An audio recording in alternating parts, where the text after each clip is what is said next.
my snack.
And we are live once again. Right after I hit the go live button, I spilled my Budweiser, the king of beers, all over my keyboard and spent that entire intro trying to clean up my desk and did it just in time. No, it's okay. I was it's as you were we're going live. I was like, this is the perfect time to open my candy bar, and I was like crinkling the paper into the microphone. So I was doing shit too. He's crinkling. He's crinkling. He says he will always ASMR. Yes. But before we get started here, I just want to point out that Perfect Blue. So for anybody that's listening, Mike and Cap cajoled me into watching my very first. My other co-host on my other show, Mike and Cole on Drive Time Movie Night, which occurs every Wednesday night, and this show, of course, occurs on Thursdays. If you're listening later, though, admittedly, we mostly just talk to Geo, but I dreamed about anime last night. Sounds like every night for me. I don't know how to feel about that. I was like, oh man, here it goes. This guy watches an hour and a half of anime, half paying attention because he's talking to a Canadian the entire time, and is immediately a weeb. This is what happens when you don't build up an immunity in middle school and high school. You know, I remember I did used to watch Pokemon, but I had like blocked it all out. Really? Yeah. Does that count though? I don't it has really to. think it, I don't really think it counts. It's like one of these things. I know. I feel like it has to count. Like I don't think the 1980s Transformers counts, even though it was animated in Japan. Okay, so yeah. Okay, yeah. No, I'm with you. I'm with you. Also, Lightning NC, TR stands for the replaced because he keeps missing shows. TR Hudson is on an official sabbatical. Yeah, TR fell off his house. You got to be nice. This guy broke his tailbone in several places. Yeah. Almost landed on his head because he actually lives in Australia. And that's how it works when you fall off a ladder down there. Yeah, you fall straight up and hit your head. Fall straight up and hit your head. So, that's I'm trying to think of a TR pun for him being actually Australian. Got nothing. Yeah. I almost said like tarnation, which is clearly not an Australian phrase. I mean, they might use it, but that's ours. Yeah, definitely. I actually talked to a lot of the Roo. There we go, the Roo. We actually talked to a lot of Australians, come to think of it. Good friends. Shout out to a friend of the show, Jack BC from Book Club from Hell, and of course Lewis Woolston and Thinglaw. So, yep.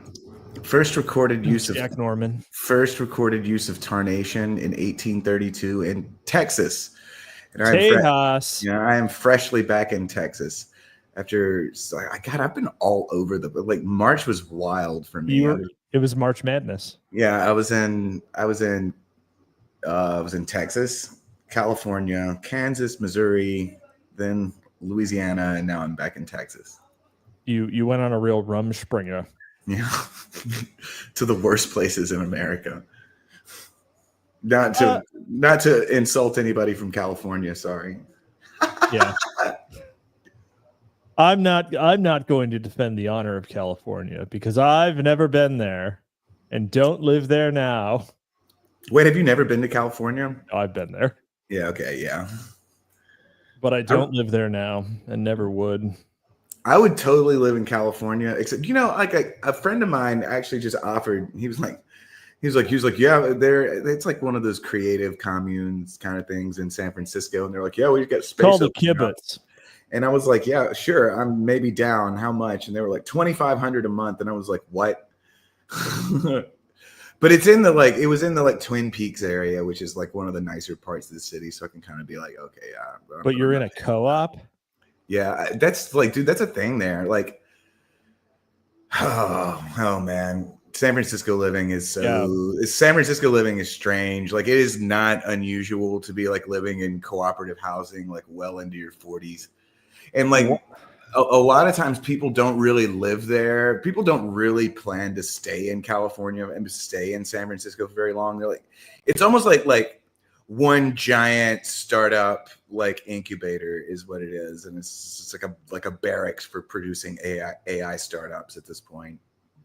I think that California should be sawn off the United States. I think we need to make tools anima real. They need to learn to swim. It's too pretty. I'm not willing to do that. Yeah, it's too beautiful. Like, what about Oregon is beautiful too. That's true. It's as beautiful as Northern California. That's true. Arizona, Nevada, they're as beautiful as Eastern California. Yeah, I don't know about Arizona, but yeah. Actually, Arizona is a very picturesque state. I've Just not around Phoenix. Just don't go near Phoenix. Yeah, I've been to Sedona once, and then I've been to Phoenix. I've driven through. Sedona is like an acid trip, dude. Of course, The Red Rocks in Sedona don't look real. I keep I'm getting almost as bad as Gio about talking about this book. Well, I've only been doing it for 2 months actually, but the first. It's not a book of short stories because I don't like short stories. It's 3 short novels. I do like short stories. I just think it's not a great first book to publish as short stories, but it's 3 short novels, and the first one actually happens in Sedona. So I'm about it. It's a psychedelic party in Sedona too. So I'm on it. I also like Flagstaff, to be honest, but 3 very different climates: Sedona, Phoenix, and Flagstaff. But Phoenix can go hang. It's the worst. It's like, oh, you wanted Naperville, Illinois, in the middle of a desert? Congratulations, there you go. Oof. Fucking worse. I hear Tucson's cool. Never been there, but yeah. Anyhow, yeah. I mean, you and David Herod of Tookie's Mag would be able to hang on the short story versus novella. Trip. We've been in so many group chats together for so long, and he's finally started acknowledging my existence. I'm like, what happened? No, what happened here? He was terrified that you didn't like him, and I assured him that you barely knew who he was. So he should just speak to you. So.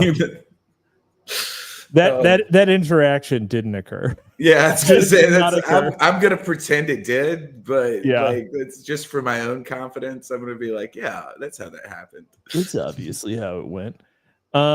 Anyway, so right now we are in the book. We are still on the Jolyon West arc, right? So we've taken a little break on actually following Timmy. And we're talking about the many exploits of the major doctor, Louis Jolyon Jolly West. This is my 3rd time covering this book on the Library of Mass Destruction. And I think all of the times that I've been on, Timothy McVeigh has been mentioned like 3 times. Well, we're already up to 2 so far for Timmy mentions, and that's 3.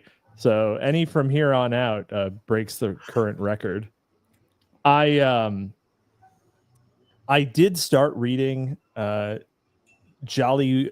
West's son, John, wrote a book that was like a New York Times bestseller. He did the whole like NPR tell me about your life. You just published this book that's obviously getting astroturfed thing. It's very poorly written, but it is about John helping his parents, Jolly, and his mother with their suicides. And the whole thing is like shitlib apologia for killing yourself, which is the most leftist thing a person can do. It's gotta be. It's like it's the final it's like the final communion of leftism. Yes. But I will say that it is very impressive that Jolly West is so good at getting people to kill others that he actually managed to, as his crowning achievement, he convinced his son to kill him. That's incredible. Like, yeah, when you frame it that way, that's nuts. Yeah, he triple D'd his own kid into killing him. That's right. He did the 3Ds. He did the 3Ds. So I guess we'll get started on this, and we have we're working. First off, we're starting with a well-timed mention, given the recent release of the JFK files. Here comes a cameo with Mr. Jack Ruby, fellow member of the Talmudic Network, with Jolly West. And I guess we'll just get started. In March 1964, a jury convicted Jack Ruby of murdering Lee Harvey Oswald and sentenced him to death. Afterwards, Ruby began making public claims about a much larger conspiracy surrounding JFK's assassination. He wished to reveal details about it, he said, but fearing for his life could not unless he was transferred to a prison located anywhere but in the state of Texas. In late April 1964, Ruby's newly appointed defense attorney, Dr. Hubert Winston Smith, argued that the pretrial mental evaluations that found Ruby amnesiac but sane and included a spinal tap, electroencephalographs, as well as other neurological and physical exams had been inadequate.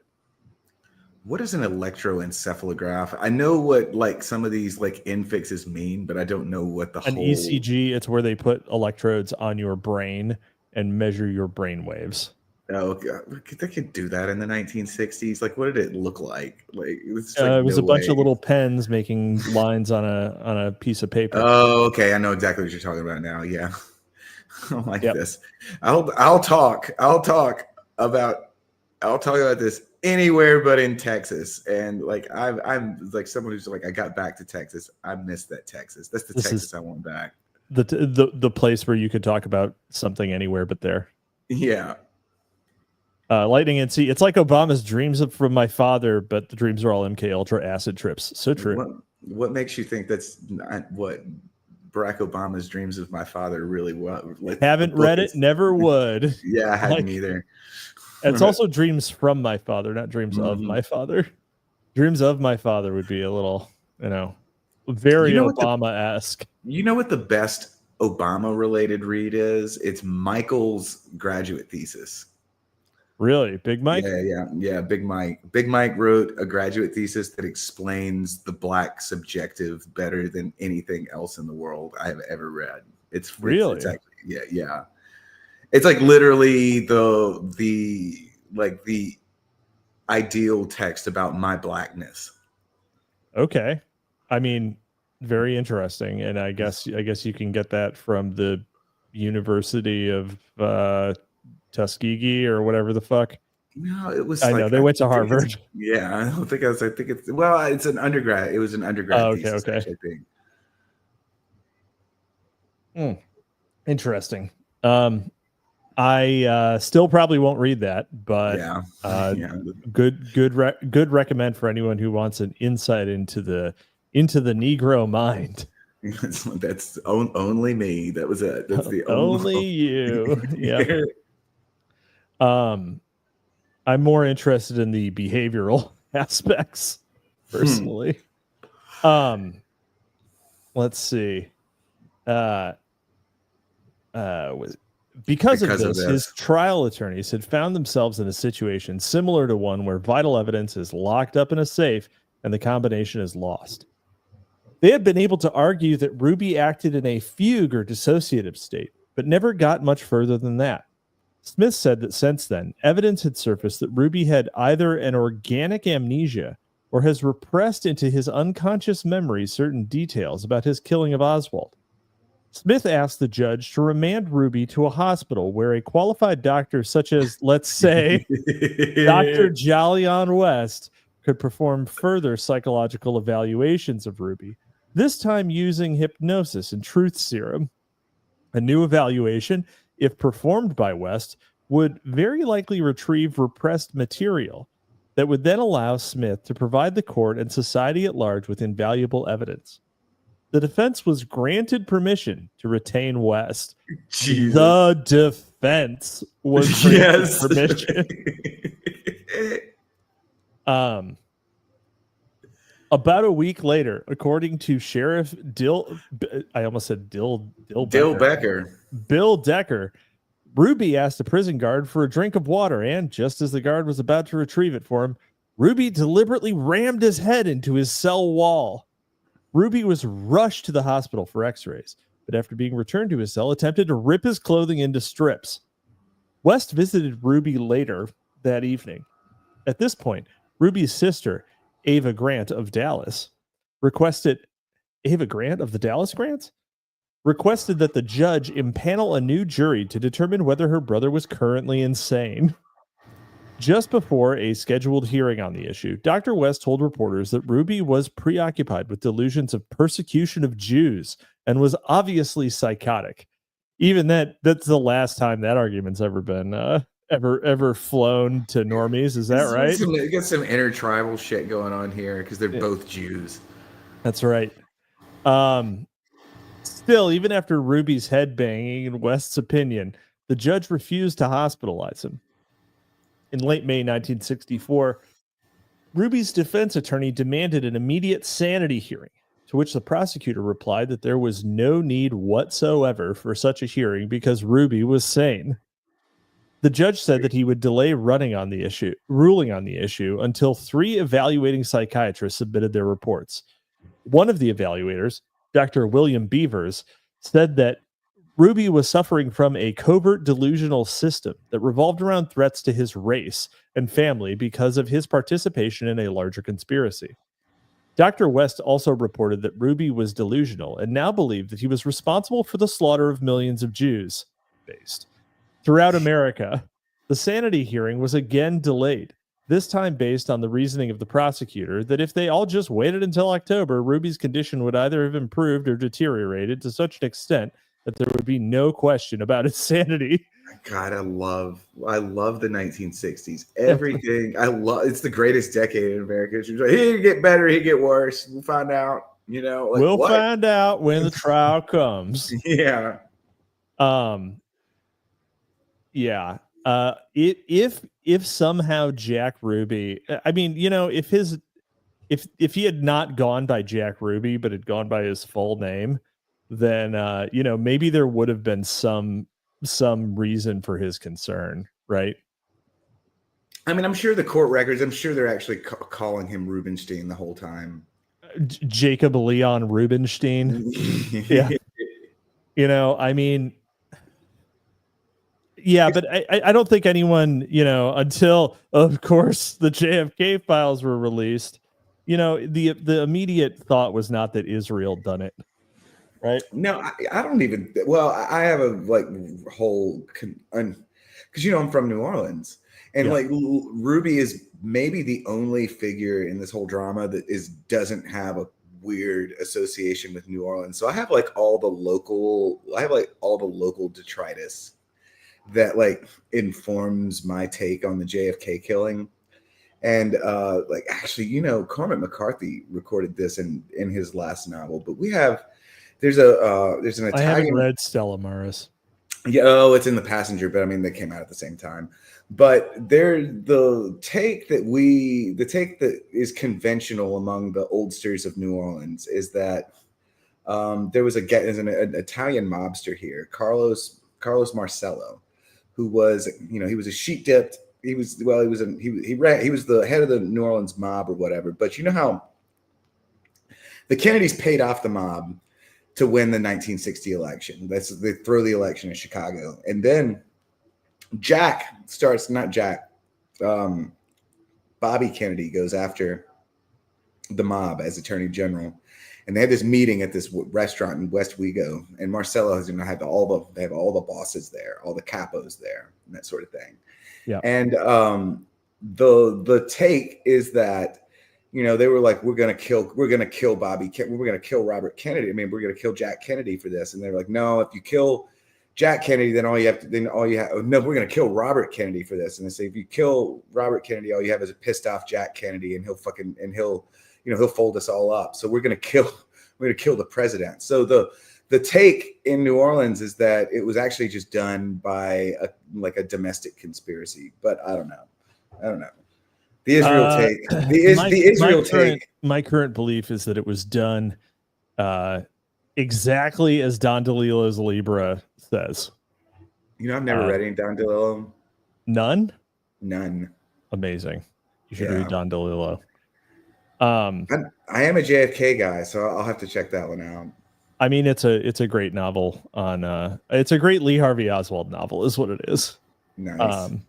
There is another Lee Harvey Oswald novel that was written by one of the founders of Discordianism, that was written before the JFK assassination, based on his personal association with Lee Harvey Oswald. Do you want? Now you want creepy Sandbatch connection of the day?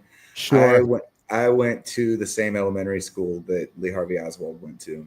Yeah, but Lee Harvey Oswald went to like 12, went to like a shitload of elementary schools. Yeah, it was the one he graduated from, St. Peter's. Okay. I mean, a lot of St. Peter's. You sure it was the same one? I'm sure. Okay. All right. Did they send you through the GATE program?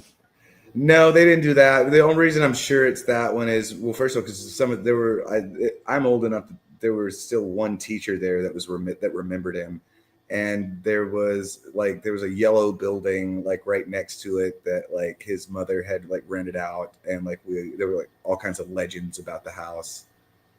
Interesting. Yeah, Lee Harvey Oswald's mom seems like the real victim in the in Libra, by the way.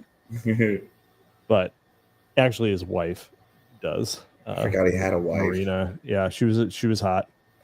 Anyway, let's see. On June 7th, Supreme Court Justice Earl Warren, heading the ongoing Warren Commission, questioned Ruby in his cell. Ruby requested that Warren allow him, Ruby, to undergo sodium pentothal, truth serum, or a polygraph test. It would be way weirder if Ruby had requested that Earl Warren take sodium pentothal. All right, well, I'll let you interview me, and I'll tell you whatever you want to know, but both of us got to push off real hard. Can you imagine? Yeah, it's like we're doing this together, bro. Can you imagine John Roberts personally conducting an interview like this? I can't imagine John Roberts washing his own fucking dishes. Right, exactly. I can't imagine him doing anything useful. Yeah. He wanted to tell them the truth of the matter, how he had been used for a purpose. But he had a psychotic blocking mechanism similar to brainwashing that prevented him from articulating all of the details. Plus, he said, his life was in danger. His people were being tortured and mutilated. In the 2 weeks after his chat with Warren, Ruby's condition deteriorated rapidly, and he was rushed to a hospital where Dr. West met with him. Oh no. The Grim Reaper's here. Frying pan to fire. West talked to Ruby for about 90 minutes, after which he recommended hospitalization. Ruby, said West, was in a paranoid state, to a degree that he could not be treated from his prison cell. If he wasn't treated, West warned, Ruby would become hopelessly insane, and if that happened, he could not be executed. You can't kill a madman. You got to let the madman just stay a raving lunatic. So procedural. There's so much pill pull flying around here right now. Yeah. In 1966, in part based on West's findings that Ruby suffered from a mental illness when he shot Oswald, the Texas Court of Appeals overturned Ruby's conviction and sentencing. Shortly after his visits with West began, Ruby insisted that powerful people were trying to silence him and that they'd poisoned him.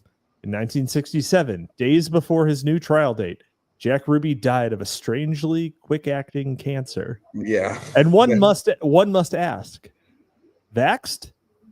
Yeah. Ice pick to the back of the head. Strangely quick-acting cancer. What was the official story? Now I got to look it up. He got leukemia. Is the story? What kind though? What kind? 9mm. Yeah, 9mm of. Oh my god, I can't type at all. Sorry about this, everybody. I use one of those keyboards. A clicky clacky. Well, mine's completely covered in beer, so. Acute myelogenous leukemia, AML. A bit more context. He was diagnosed late in '66 while he was in prison.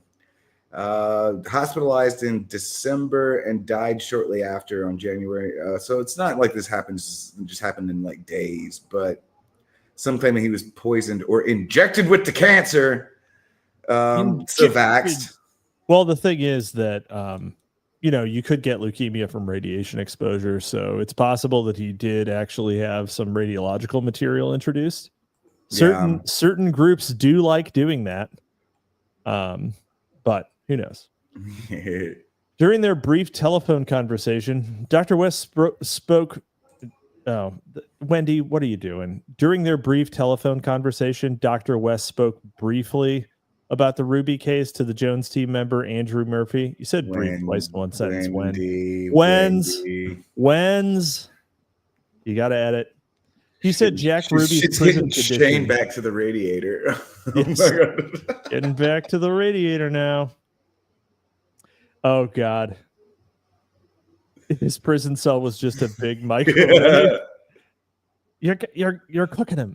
Cooking him like a Jiffy Pop. During their brief telephone conversations, Dr. West spoke briefly about the Ruby case to the Jones team member Andrew Murphy. He said Jack Ruby's prison conditions caused him to become psychotic and deranged, and implied Ruby's case had relevancy to McVeigh's. I never did publish my account of the Ruby case. I've been told many times I should because I probably understand Jack Ruby better than anyone else. But I just didn't have the heart to do it at the time. And then after he died, I decided to hell with it. There's no doubt about what he did, but the question remains as to why and the circumstances under which he then became mentally deranged, which he wasn't before.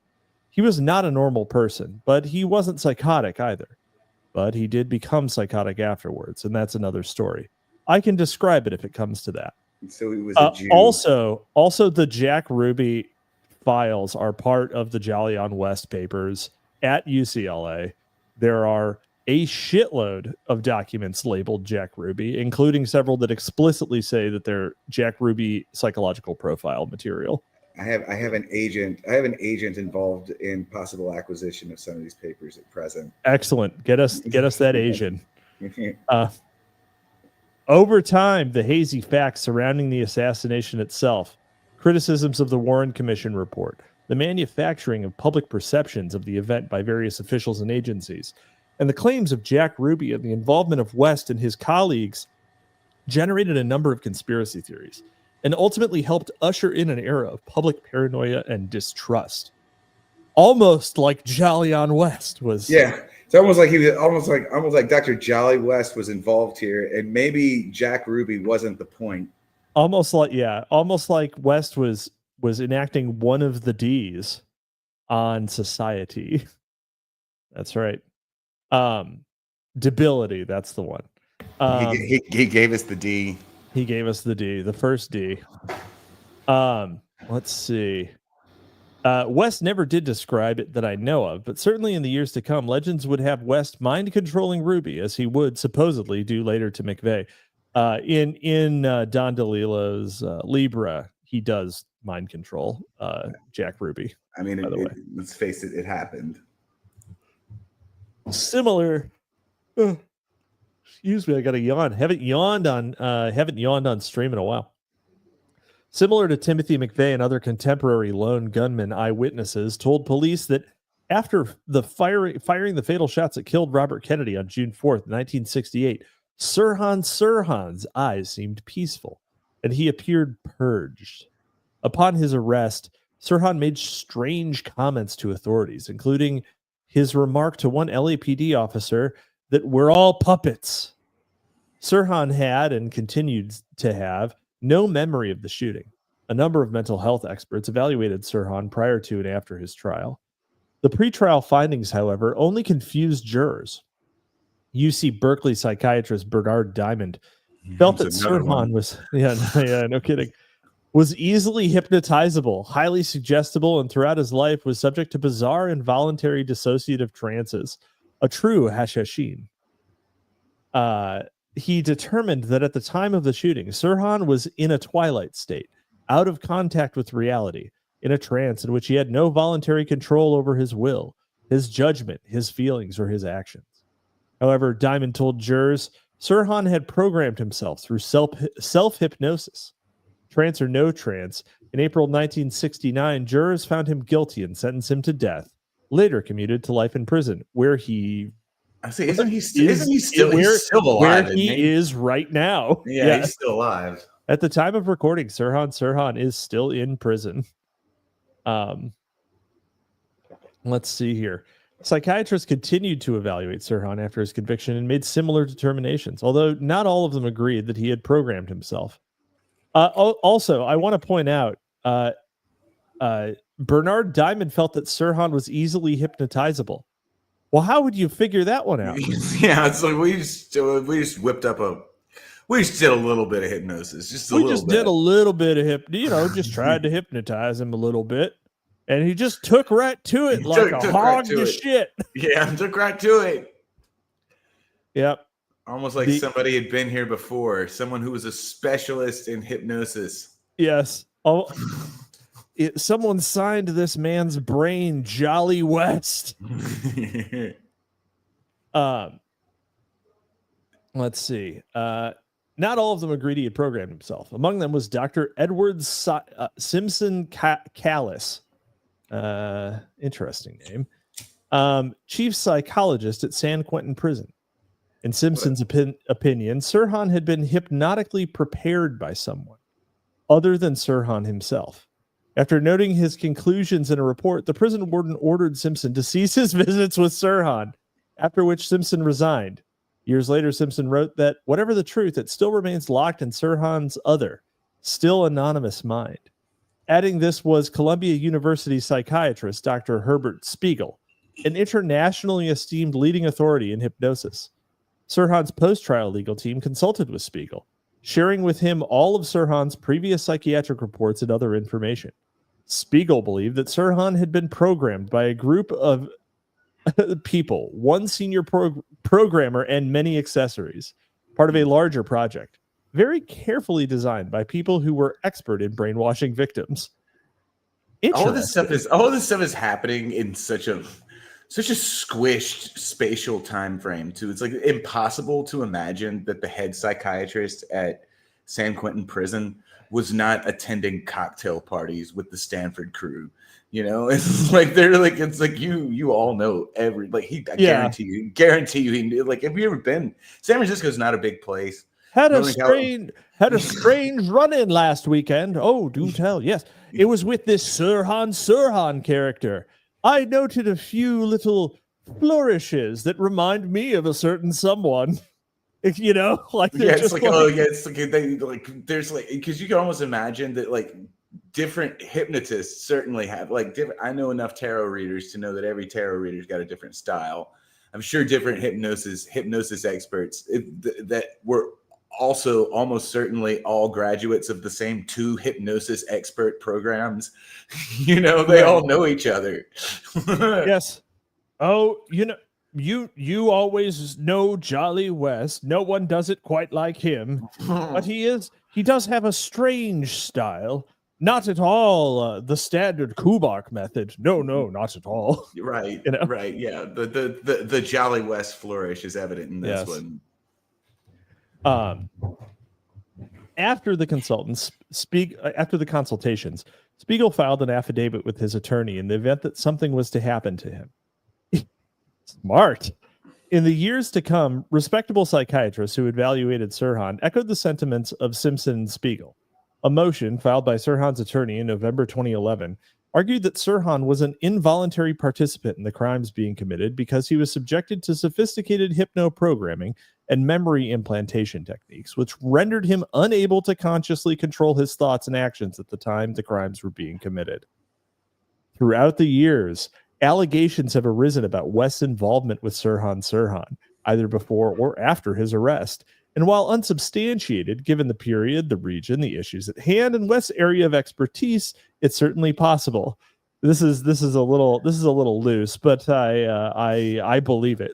This is Wendy just said what I said. She's like, yeah, exactly. She's sitting in her research cell in Berkeley, being like, I can see San Quentin from here. I can fucking see this guy. Yeah, exactly. If I had Jolly West's like vacation slides, it would be nothing but pictures of Sirhan. Like, let's see. A textbook dedicated to West recounts the story of a patient who arrived at the UCLA hospital. The first-year resident examining the patient had a difficult time diagnosing the problem and called in the chair of the department, Dr. West. West, who published a chapter on dissociative identity disorders in 1967 that was, we are told, years ahead of its time, took a great interest in the patient and eventually discovered they suffered from multiple personality disorder, DID's most severe manifestation.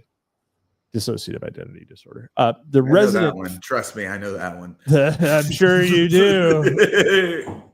The resident felt very grateful for West's help, they wrote, because in 1971, only 4 faculty members at UCLA had ever seen a multiple personality patient. But luckily, Dr. West had experience in this area. He's like, don't worry. He's like, he's like Mr. White from the Reservoir Dogs movie. You know, yeah. He's like, don't worry, I got this.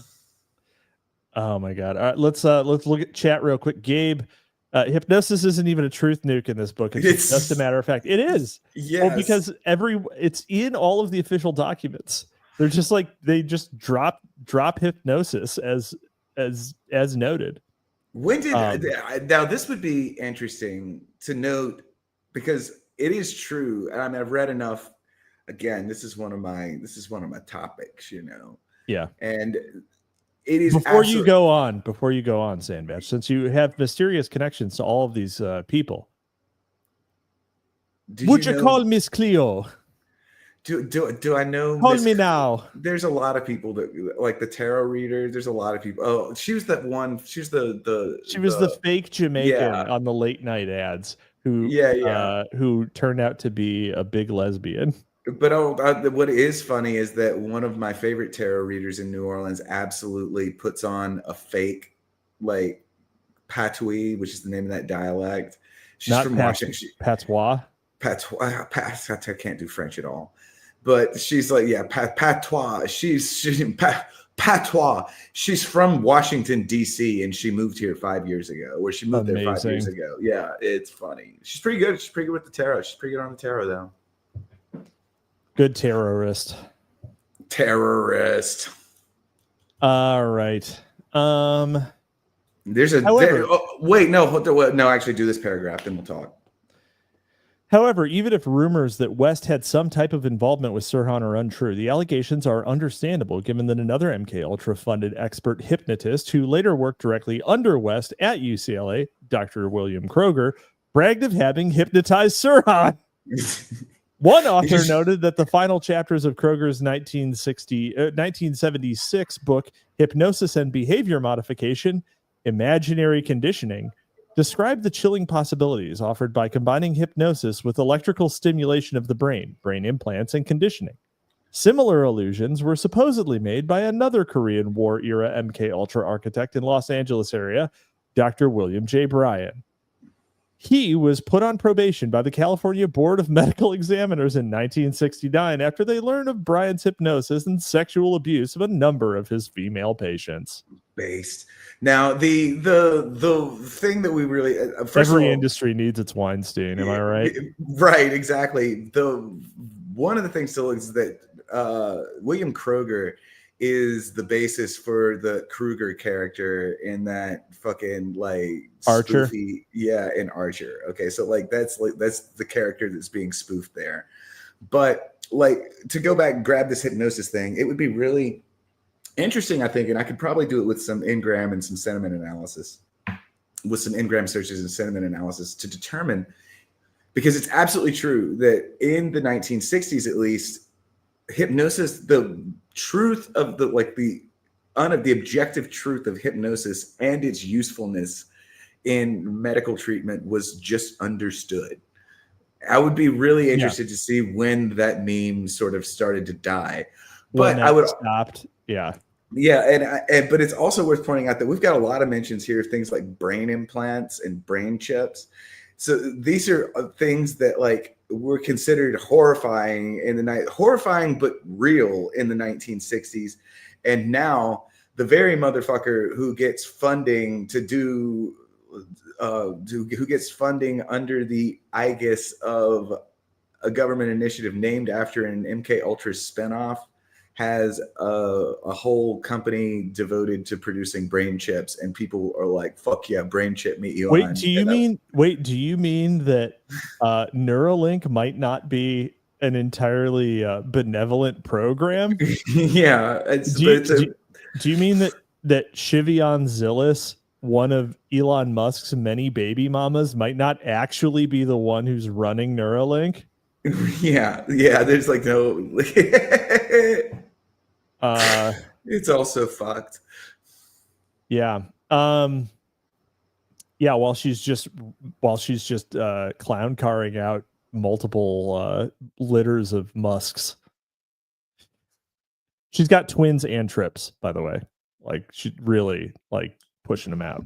How many kids does he have? Does he keep going back to her? She's like, At oh yeah, least 14. At least at least 14. no way. Yeah. No way. And she's the good one. Like she's the Sheba in this harem. She's half Pakistani. Oh my god. Yeah. Wild. Yep. Just saying. You'll never guess what the other half is. I bet it's Jewish. It's got to be Jewish. As far as I know, it's not. But Yes. I just wanted to imply it. Let's see. You heard it here first. Let's see. Caravaggio, they just pass Must the Ball and he runs with it. That's true. That is kind of how things are going. It's wild to realize that the same guy who founded Kroger's grocery stores. That's true. It's true. It's the exact same guy. So look here. I just did an Ngram search. Okay, so we have this is hypnosis. Okay, it's case insensitive, but we have in 1920 there's a brief surge of interest in hypnosis. Hypnosis essentially doesn't exist as a word in the English language, and this is the American corpus, but this is the only one we're really interested in right now. 1880, there's a small blip, and then it starts curving up until 1892, and that's why it's like Helena Blavatsky and all those people, and then it kind of curves back down until 1920, and it starts creeping up again. At 1940, it spikes, reaching a peak in 1962, and then starts falling off again from 1971, and then starts picking up again. But it is like just now.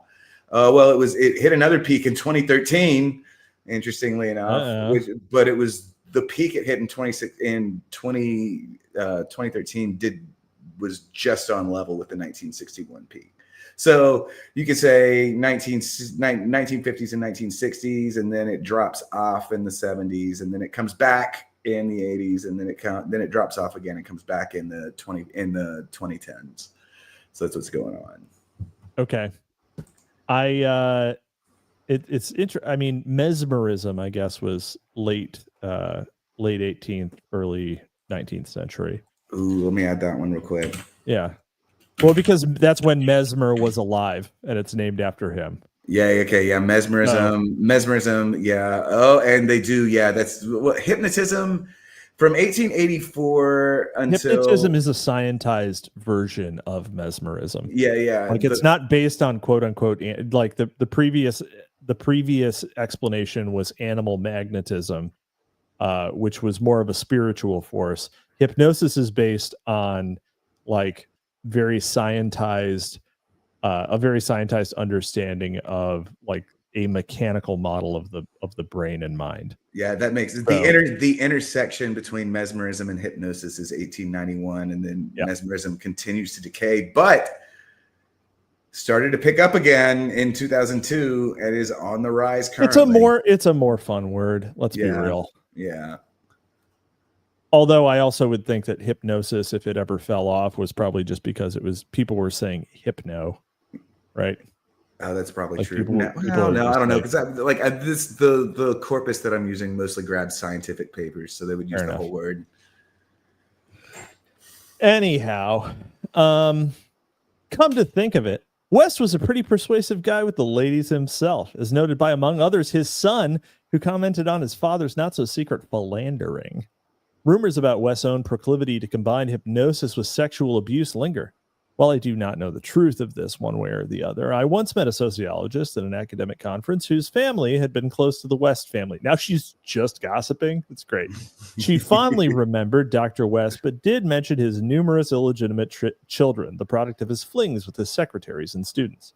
One wonders what or who in the world could have ever persuaded these women to engage in such behavior. Well, moving on.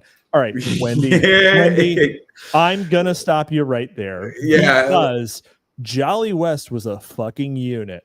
Yeah, it's like anybody who's seen his picture can explain that one. You know, he looked like he looked like a guy who played like a lot of college ball and like never went really out of shape. Like he was like a barrel-chested 6'3" Chad. Yeah, like, drove a Trans Am. Like his physical. You know, you hear all of these things about him, right? How he was just this psychological wizard, right? And you know, he had a very real career: head of psychology at UCLA, head of psychology at University of Oklahoma, published widely, and obviously has all of these absolutely insane intelligence connections. But he looked like he should have like driven a 1950s fucking pickup, like that was in cherry condition his whole life. Right. You know and I was like as a flex. If you see the famous picture of the one that we're both referring to, if you didn't know what you were looking at, you would think you were looking at a picture of a linebacker for the Dallas Cowboys in the 1970s. Yeah. Yeah, I mean the picture that's on the back of his son's book, and by the way, his son like leads. So I haven't finished the book. I'm reading it right now. But his son leads with talking about how at the age of 72, his father brought around his illegitimate adolescent son. So he was laying like with a woman in her 30s. So he was laying pipe with 20-year-olds when he was 60. So but like the thing is that you can't entirely say that it's because he had this insane ability to hypnotize people. He was also just a fucking Chad. Yeah, like something brought him in the door. Yeah. So anyway, it was probably easy for him to convince women to let him fuck them. It was just saying. Wouldn't have been difficult. Do you think Wendy had developed a sexual infatuation with Dr. West while she was writing this book? Do you think that women can write? How many pages do you think a woman can write about a man without fantasizing she's being overpowered by him? Yes. I think sub 1. Like, just saying. Yeah, this guy gave LSD to an elephant while on LSD. Like, he jumped into an elephant enclosure in front of a crowd of people and murdered an elephant with a heroic dose of acid. It's so funny. Like, this is what this guy did. Yeah, I remember I was like 16 the first time I read the Tusco story, and I was like, "What the hell?" Exactly. Anyway, Wendog ending the paragraph with, "Well, moving on." In 1974, the Symbionese Liberation Army kidnapped heiress Patty Hearst, kept her confined in a dark closet, and subjected her to continuous verbal, physical, and sexual abuse. What a paradise. Am I right, ladies? Eventually, Hearst adopted the ideology of her captors and took the alter identity of Tanya, who went on to participate in the SLA's criminal escapades, including a bank robbery for which she served 22 months in prison. In her participation in the SLA crimes, Hearst adopted more than one alter identity and donned many disguises. During her 1975 bank robbery trial, both the defense and prosecution called in several expert psychologists and psychiatrists. Testifying in Hearst's defense were preeminent MK-funded notables Robert J. Lifton, Dr. Martin Orne, and Dr. Jolly West, all three leading experts on dissociative pathologies and recurring villains in mind control narratives, including this one. Orne wrote the preface to Kroger's 1976 book. Like West, Lifton and Orne made extensive studies of dissociative states in returning American POWs during the Korean War. West interviewed Hearst for over 40 hours after her arrest, interviewed in scare quotes here. Wendy didn't add those, but I'm just adding them mentally. And concluded that SLA's use of the 3D techniques, which he had developed, led Hearst to form multiple alter egos.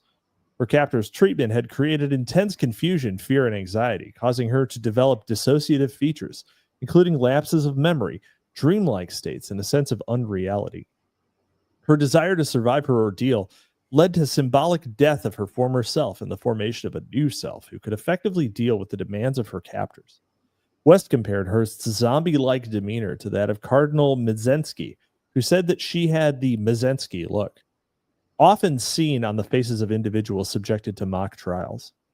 Lifton, West, and Orne all argued in their own ways that the trauma Hearst suffered during her captivity, like McVeigh's traumas, thanks for bringing it home there, Wendog, had produced dissociative states, comparing them to shell shock and survivor's syndrome experienced by concentration camp victims and POWs. Similarly, court-appointed psychiatrist Margaret Singer, a controversial close colleague of West, Orne, and Lifton, described Hearst as a zombie, as did the jurors at her trial. Historian William Graebner... Wait, what year is this? 1974. All right, keep going. Adding zombie to the engram. As did jurors at her trial. Historian William Graebner wrote that defense experts often offered numerous depictions of Hearst. Patty as Korean War POW, Patty as Vietnam veteran, Patty as concentration camp survivor, Patty as communist victim, Patty as a zombie. So I want to just interrupt here and point out that zombie, this 1974 is in fact the year. Zombie. We hear the word zombie and we're pretty used to it. And we just think of the Cranberries. Yeah. We're pretty used to the word zombie. This actually 1974 is the year that zombies engram frequency distribution crosses mesmerism and is in the exact trough of hypnosis right before it starts to pick back up. Nice. I love engram searches. Engram searches will tell you way more than almost any. This is actually one of my favorite historical tools. Sure. One of the many like things that you can use for good or evil using big data. Yeah. So true. Speaking of for good or evil, by the way, I want to warn all the ladies in the audience that I just acquired a copy of Hypnosis and Behavioral Modification, Imaginary Conditioning. I have also downloaded that. FBI Extra Virgin MK Ultra victim versus Chad Handler doesn't even know what MK Ultra is. He just does it. Like. Yeah, I've noticed this is like at Jolly West. He's like, huh? They seem to be using the 3Ds here. You know, he's just like he's got a real engineer's mind for this kind of thing. Like you imagine him examining Hearst and be like, this is amateur work all over. They use the wrong size calipers to rip out her fingernails. You call this sexual abuse? I could molest someone worse than this in half the time. You put the D's in the wrong order, motherfucker. You idiots. You didn't debilify her first. You tried to make her dependent before you debilitated her completely. Morons. You got too horny. You got to make her not sleep for 7 days before you touch her once. Then she'll beg for it. Anyway, then she'll beg for it. She'll be like putty in your hand. I did actually buy a few Jolly West books. The physical books are fucking not cheap or easy to find. They're quite rare. Like I told you about that. They were like published in limited runs specifically to establish copyright. That's like the only reason they were ever published. Yeah. So I got his book on hallucinations. Oh man. Yeah. Have not been able to find several. Like I haven't been able to find his book on dissociation yet. So I've got all sorts of alerts set up for that one. So we know that one's the money shot and it's hard to find. That's right. But it does exist. I've seen pictures of the physical edition. So, whereas some books that I've tried to find actually never got printed, but have stated publication dates. That not about Jolly West, but I've found many books that have stated publication dates, but apparently, but no one can verify with any sort of no one can verify that a physical version actually exists. So, my lost media is one of my bugaboos. Yeah, me too, actually. Let's see. What was at stake in a philosophical sense was an age-old issue that also applies to McVeigh: the problem of the mutable self and the problems of identity performance that have resulted from modernity's disruption of normal expectations concerning community, tradition, and bedrock expectations about one's life and what one could expect from it. Nobody, including Patty Hearst, knew who the hell they were or who they were supposed to be anymore. It fell to jurors and the public to decide whether Hearst had acted of her free will or if she, as a means of survival, became another person altogether, and if so, whether it had been the other person who committed the crimes she was accused of. Ultimately, the jurors concluded that even as Tanya, Patty Hearst had retained agency for her illegal actions, and thus found her guilty with mitigating circumstances. Which is a weird way to do that. It should be aggravating because she's a kook. You should send kooks to prison for longer. That's one of the most beautiful paragraphs I've ever read. It was it was very, very nice. Thompson-esque. I think I fell into the voice. Yeah. Yes. Nobody, including Patty Hearst, knew who the hell they were, who they were supposed to be anymore, and fell Nobody. jurors. Yeah. Yeah. Including the jurors. Or if she, as a means of survival, became another person altogether, and if so, whether it had been the other person who committed the crime she was accused of.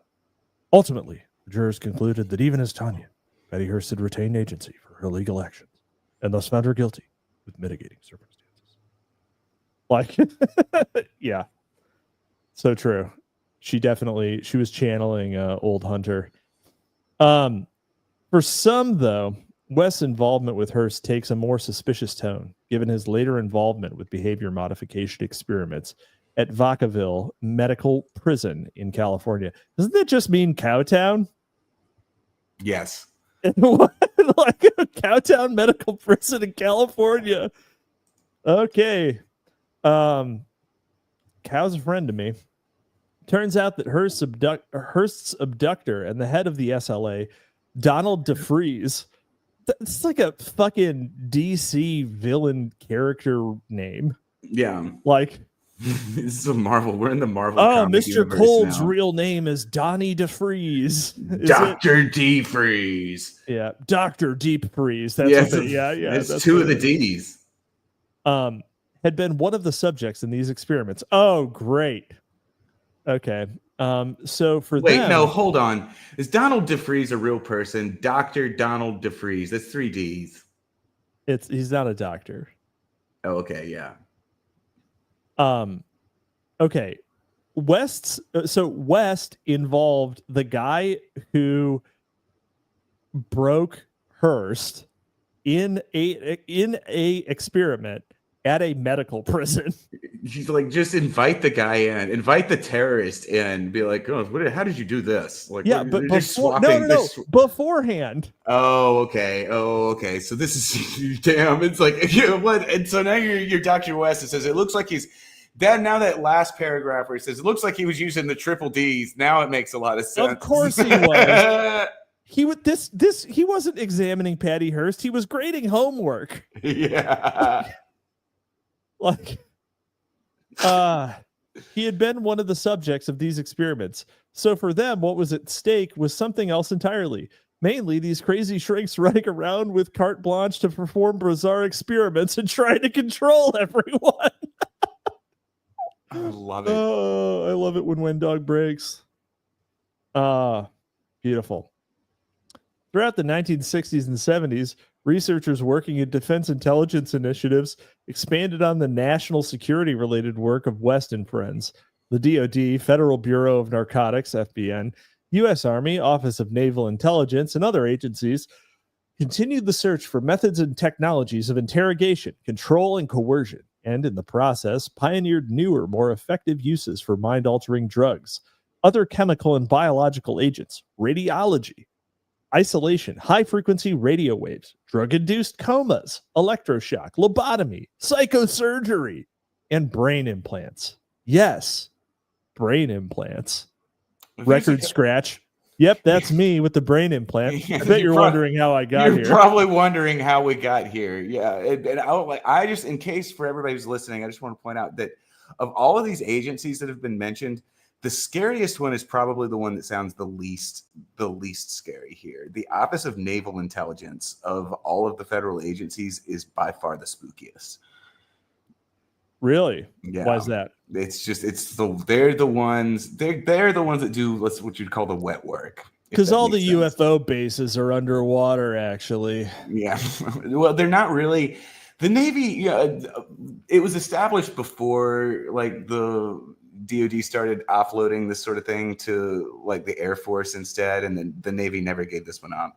Because before the Navy used to be the like sort of like caching chamber for the really smart people that you couldn't turn into like dog faces, and she's like, we know we got to use them for something. Then they get shoved off to the Navy, and then like most of them aren't on ships or anything like that. But like, yeah, so it's like JAG and like, Office of Naval Intelligence is the spookiest, and I would point it has its largest physical footprint in New Orleans. Well, they gotta keep sacrificing to the Loa. And it's also because Wendy does this. I mean, she's like super focused on like the body horror, but like she's not pointing out the tech side either. So she's not actually, and she might not even be aware of that. But like but here's the thing. Okay, so here's the thing about like I'm just gonna point something out real quick about Neuralink because we didn't mention it earlier. If you know how to read the signals, you can also write them. Yeah, exactly. If you like, that's just how it is, right? So if you can read it, you can write it. And unfortunately, Neuralink, just like all other technology right now, has server-side processing. Yeah. So yes. None of our devices can actually do anything. They just connect to things that do everything. Yes. So like that, all that brain implant shit is ghost in the shell. Like you are fucking yourself. You are giving access to the workings of your body and brain to a techno demon. Like so the server side processing pill is the darkest pill. Yeah, because your AI fucking wife will narc on you. Like people are the minute that like people start having real time convincing and unique vocal processing, they are going to tell that voice coming from their phone or like wearable medallion. Oh, you have a voice in a medallion that you wear around your neck that talks to you and you tell everything to. Great. That's definitely not a problem. I named it Aylmer. Yeah, I named it Aylmer. It gives me my blue goo. Like, so all of that shit is an absolute, like, it's going to have unbelievable deleterious effects on people's psyches. And especially that it's server-side processing. So if you think they have a lot of data on you right now, wait until they can have a real-time conversation with you, because a real-time conversation works a fuck of a lot different than just whatever the fuck you have been typing into social media for the last 20 years. Anyway, but Neuralink also doing server-side processing is an absolute fucking nightmare. That's the one thing that they always miss in any cyberpunk kind of thing, because in cyberpunk, it's basically assumed that all of the shit that is on you, right? Like, oh, you have a robot limb that does super cool things, and you have You have an accelerator for your cognition, so you can do, I don't know, long math really quickly. One of my favorite people, But one of my favorite creepy motherfuckers in the history of the world is coming up here. I'm so excited right now. Yes. Oh, yes. Anyway, in Cyberpunk, it's always assumed in the fiction, it's always assumed that the processing is done on the device. Right. Yeah. The issue is that everything we have currently is based around server-side architecture, which is going to be so much more dystopian. It's just all fast. It's just using fast API. It's not even encrypted. Yeah. The surgical implanting of remote radio frequency controlled devices in human brains had begun earlier. In 1952, while at Yale, Dr. Jose Delgado, I'm sure that that's Delgado, but it says Delgado, wrote his first paper on implanting electrodes into human brains and designed the stimoceiver, a device that, when surgically embedded in the brain, receives signals and could stimulate a wide range of behaviors in humans and animals and induce powerful emotions, hallucinations, or physical sensations, including pain. Hey, I have 2 electrodes in your brain, and one of them stimulates your pleasure center, and one of them stimulates your pain center. And if you don't do what I say, I'm going to hit the naughty button. And it's going to be the most painful thing that is possible for you to experience. How do you feel about that? Dr. Delgado invented an early version of the cardiac pacemaker as well. Oh yeah, so that makes sense, because you just have to send a little electronic signal in a measured amount to the correct place, right? Yeah. So, yeah. Hallucinations or physical sensations, including pain. Among Delgado's achievements was his shocking 1964 experiment involving placing a stimoceiver into the brain of a bull, controlling its aggressive rage and stopping it in mid-charge with the press of a button. Delgado also tested his brain implants on, among other things, children and mental patients. What a guy. Although he wasn't aware of the extent, Delgado was not alone in his effort to control humans remotely through implanted electrodes. It was the topic of several CIA and military-funded research projects. In 1960, after Saul Sell, a guy whose parents had a great sense of humor, head of the Department of Medical Psychology at the USAF School of Aviation Medicine, 1948 to 1958, and soon to be founder of Christian Texas University's Institute of Behavioral Research, a guy named Saul Sell founded Christian Texas University's Institute of Behavioral Research. Interesting. Proposed building a computer that would read and translate brainwaves. He received CIA funding to research techniques for activating the human organism by remote electronic means. Great grant title. CIA reports detail that remote control implants were operational in animals by 1961, and the future of their use in humans looked bright. Here we go. Future's so bright, I need some shades. By 1963 and continuing in the years to come, another implant enthusiast, Tulane University, New Orleans mentioned, psychiatrist Dr. Robert Heath, inventor of the Heath bar, was tinkering around with the use of brain implants to, among other things, cure homosexuality, and achieved at least a modicum of behavioral control in this way. Subjects of these implant experiments were not asked for, nor did they give informed consent. They included the usual cadre of drug addicts, prisoners, sexual deviants, mental patients, Wendy, based, orphans, and minorities. Despite how crazy it may have sounded in the mid-1990s, such implants were no secret, and results of some experiments were published in leading academic journals.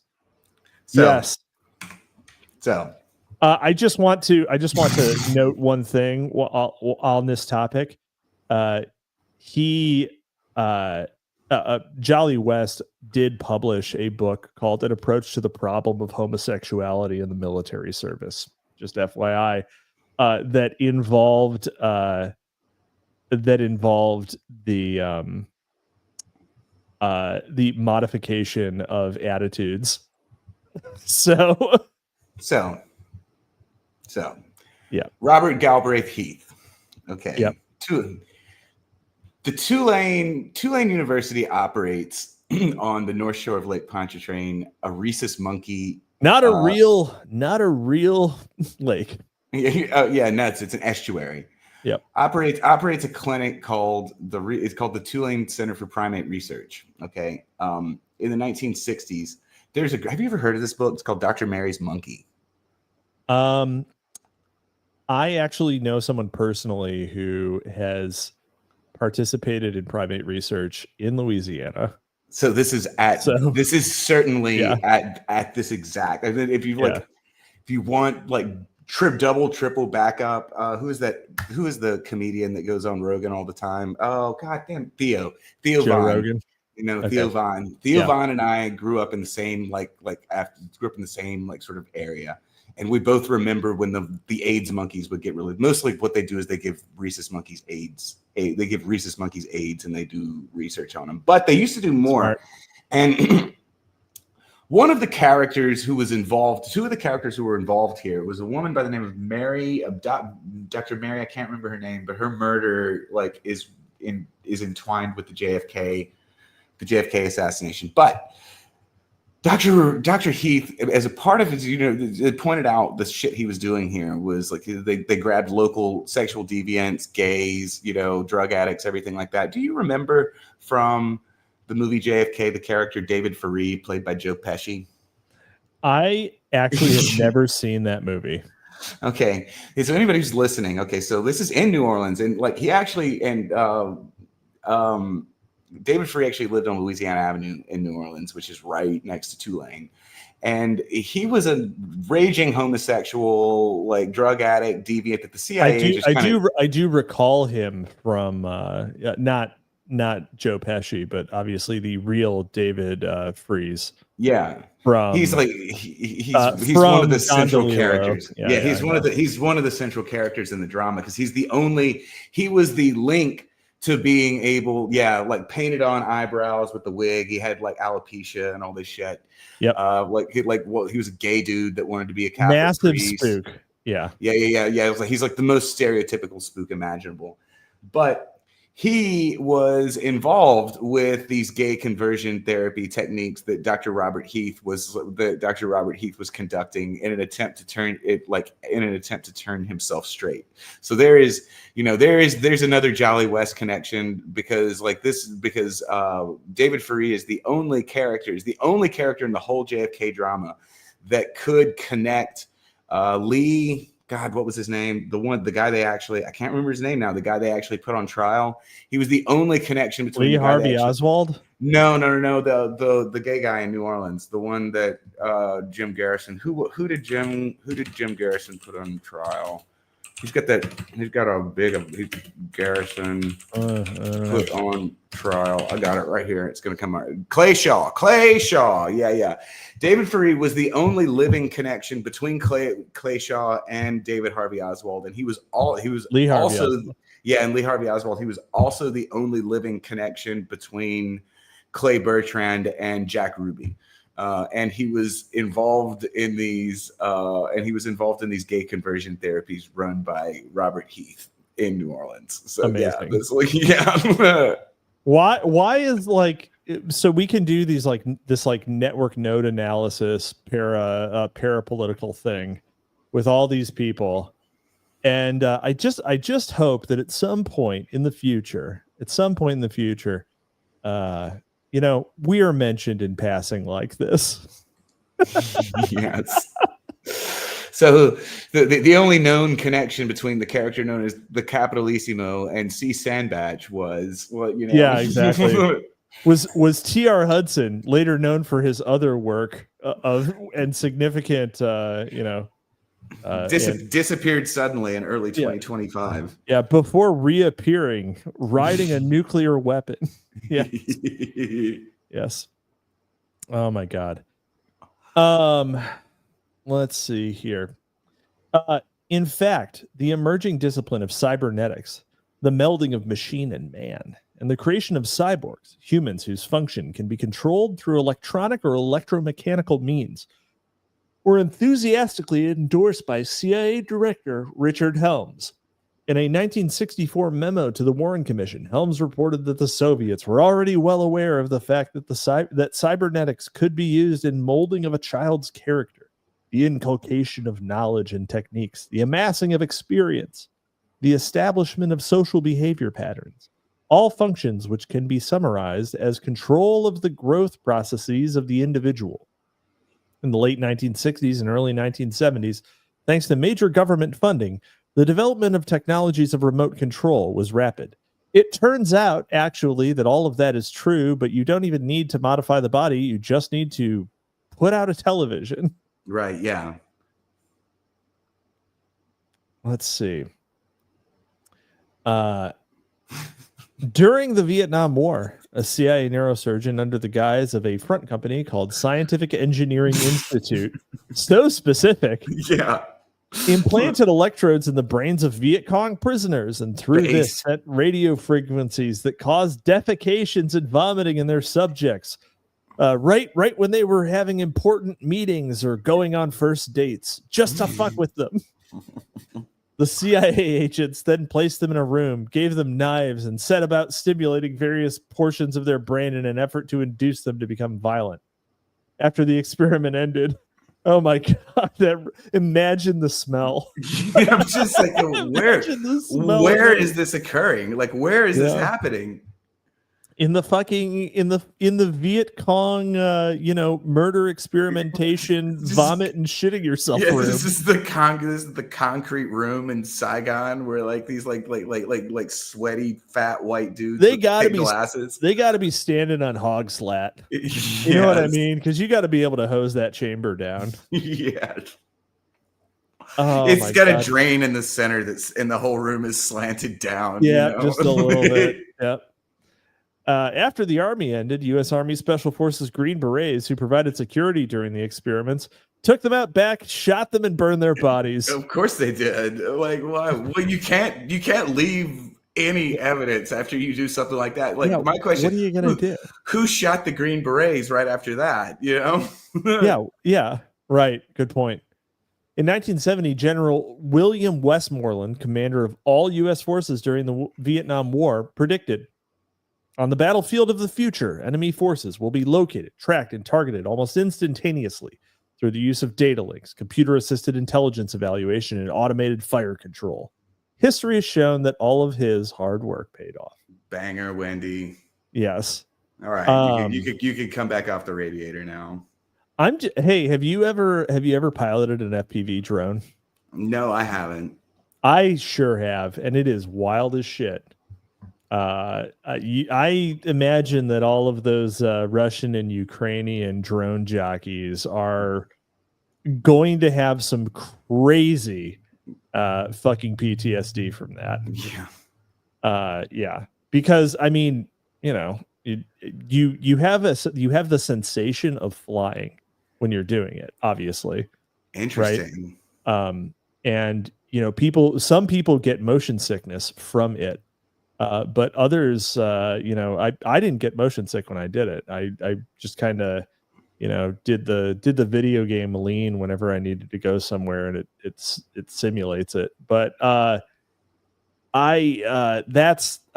is sadly the future of warfare. So we're gonna have squads of flying drones that are just sort of loitering, and then we're pretty much already there. We're almost there. If we had slightly better battery technology, it would be a whole different ball game. But yeah. Anyway, the year before, in a 1969 memo written to the National Security Agency, Delgado, who by this time had greatly improved upon his stimoceiver, predicted the use of implantable two-way receiving transmitting devices in a brain to send satellite relayed messages. What the military now calls synthetic telepathy, in the ungodly based stylistic naming. Am I wrong? Like, synthetic telepathy is a great phrase. It just got Googled, is what it's weirdly. What's going on there? Weirdly honest. Google patents for synthetic telepathy. Yeah. Yeah, do they exist? Terminal devices for relaying info to or from another terminal user. A device proposed, which this is 2005, device proposed which will provide the user with a form of artificial telepathy, namely the ability to communicate with others with no obvious signs of connection. Further enhancement of the system would be capability will give seemingly invisible voice and image communication with others connected to the network. Who holds this patent? Wow, imagine if you didn't know that you had one of those. Ew. Also, image communication? Image? You said voice and image communication? Yeah. So Lynn Moody. Yeah, someone's just looking out of your eyes. Imagine the feeling of someone else looking out of your eyes. Yeah. In the NASA memo, Delgado described these as nearly microscopic receiver devices that collect and transmit audio, color, video, and location coordinates, relayed through satellites to command centers, which could then send encrypted messages back to the receiver in the form of post-hypnotic suggestion. Delgado's memos were pleas for funding. He believed, as outlined in his book published the same year, 1969, physical control of the mind toward a psycho-civilized society, that the ills of mankind could be cured through the establishment of a society of technological control in which brains were manipulated from cradle to grave.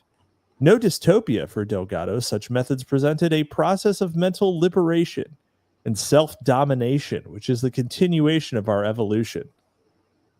Terrifyingly based, actually. It's like this shit is all based. It's just the wrong people are doing it. Yes. The future man, he said. The future man, he said, would be happier, smarter, and more efficient.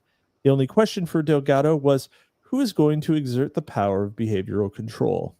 Who indeed? Who indeed?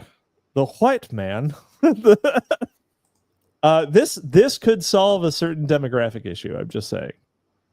You just need to put the right fellow in the driver's seat. Woodpit, I'm adding you to the list. That's what's going on here. Woodpit's going on the brain control list. Yeah. Oh yeah. That's right. Oh my God, this book is expensive. I'm buying it. Hold on. It might be on Anna's archive. I don't give a shit. Oh, you're a physical Uber Alles guy, dude. You honestly think that it is remotely reasonable to expect a book like this to not get purged? Dude, I'm fine. They're so obscure. There's a great one. Probably there's a wonderful book called The Steps Towards an Ecology of Mind that actually outlines quite a bit. So, you always is the one you're talking about Towards a Psycho-Civilized Society? No, there's Violence in the Brain. Sorry, go ahead. I said I'm adding all of these books. These books are all going in. These books are all going in they're all going straight to my private AI model is what they're doing. So they're just amazing. Yeah. Yeah, but these are first edition MK Ultra books. That's what I go for. Anyway. If you want to know what is good at what I have external hard drives that would terrify people, that would terrify the saltiest E-Right Twitter account. Seriously? I have the most frightening data sets, the X leak, the 200 million user X data leak. I got that data set yesterday. Okay. Yeah. What are you going to do with it? I don't know. I hadn't thought about it yet, but it's just, stuff that in any of my network models that might need to crawl over it, find it, you do things, Oh my God. Yeah. I guess you have my docs. No, because it's an ethical hacker. So he blacked out the names. Amazing. Yeah. Well, thank you, ethical hacker. Anyway, alrighty. Where was I? Delgado's work was heavily cited in the 1970 book Violence in the Brain, written by psychiatrists Vernon H. Mark, Harvard, and Frank R. Irvin, UCLA. The book, an aggressive plea for funding, succinctly outlines at least some of the already operational applications for brain implants and EEG brain mapping to predict, prevent, and induce violent behaviors, including murder and riots. For Mark and Irvin, violence was much more of a brain problem than a sociocultural one. Well, little of column A, little of column that B. book is probably hard to find now. Well, I don't know. We can find it out. Whoops, 1 sec. I will find it in a minute. ECG mapping, producing violent behaviors, murder and riots. For Mark and Irvin, violence is much more of a brain problem than a sociocultural one. The year prior, in 1969, West left Oklahoma and headed to California to begin his new position as the director of UCLA's Neuropsychiatric Institute and chair of the Department of Psychiatry and Biobehavioral Sciences at the UCLA School of Medicine. His enthusiasm for Mark and Irvin's philosophies and methods soon landed him in hot water. More on that soon. Thanks, Wendy. Wendy, what are you doing? So let's see. Vernon Mark. Let's see if we find it. It can be found. It can be found. Interesting. So in late 1971, a Senate subcommittee chaired by Sam J. Ervin Jr. began an investigation into individual rights and the federal role in behavioral modification. The committee was catalyzed after realizing that several federally funded programs already under investigation pointed collectively to the emergence of a new technology of behavioral control, which posed serious questions about the protection of the constitutional rights of individuals. Wow. I think Sam Ervin was a Democrat. This seems reasonable to me. This seems like a reasonable investigation. This is a good topic to dig into a little bit there, Sam. Yeah, Democrat from North Carolina. Yep. Dixiecrat. Great. A year later, in 1972, the Hastings Center, a leading bioethics research institute, held their conference on control of human behavior through drugs. How much would you pay to go back in time and attend that, Sandbatch? Quite a bit. I've actually met some of these people because I used to work for, oh my God. No, I haven't met any of these people, but I've met people who were probably in the room at the time. Like that red dog character I was telling you about last night. That was you I was telling him about. No, that was Swampus. I was talking about that web. Red dog. Yeah. It was he's a Democrat like fixer, insider, fundraiser from like the 1960s that I knew pretty well from my time in DC. Interesting. Yeah. And the rim. Go ahead. What happened to the rim job, Hudson? He's on sabbatical. Sorry, Penultimo. You should clip this show into shorts, Penultimo. He's our editor, actually. Here's our man in shorts. Our man in shorts.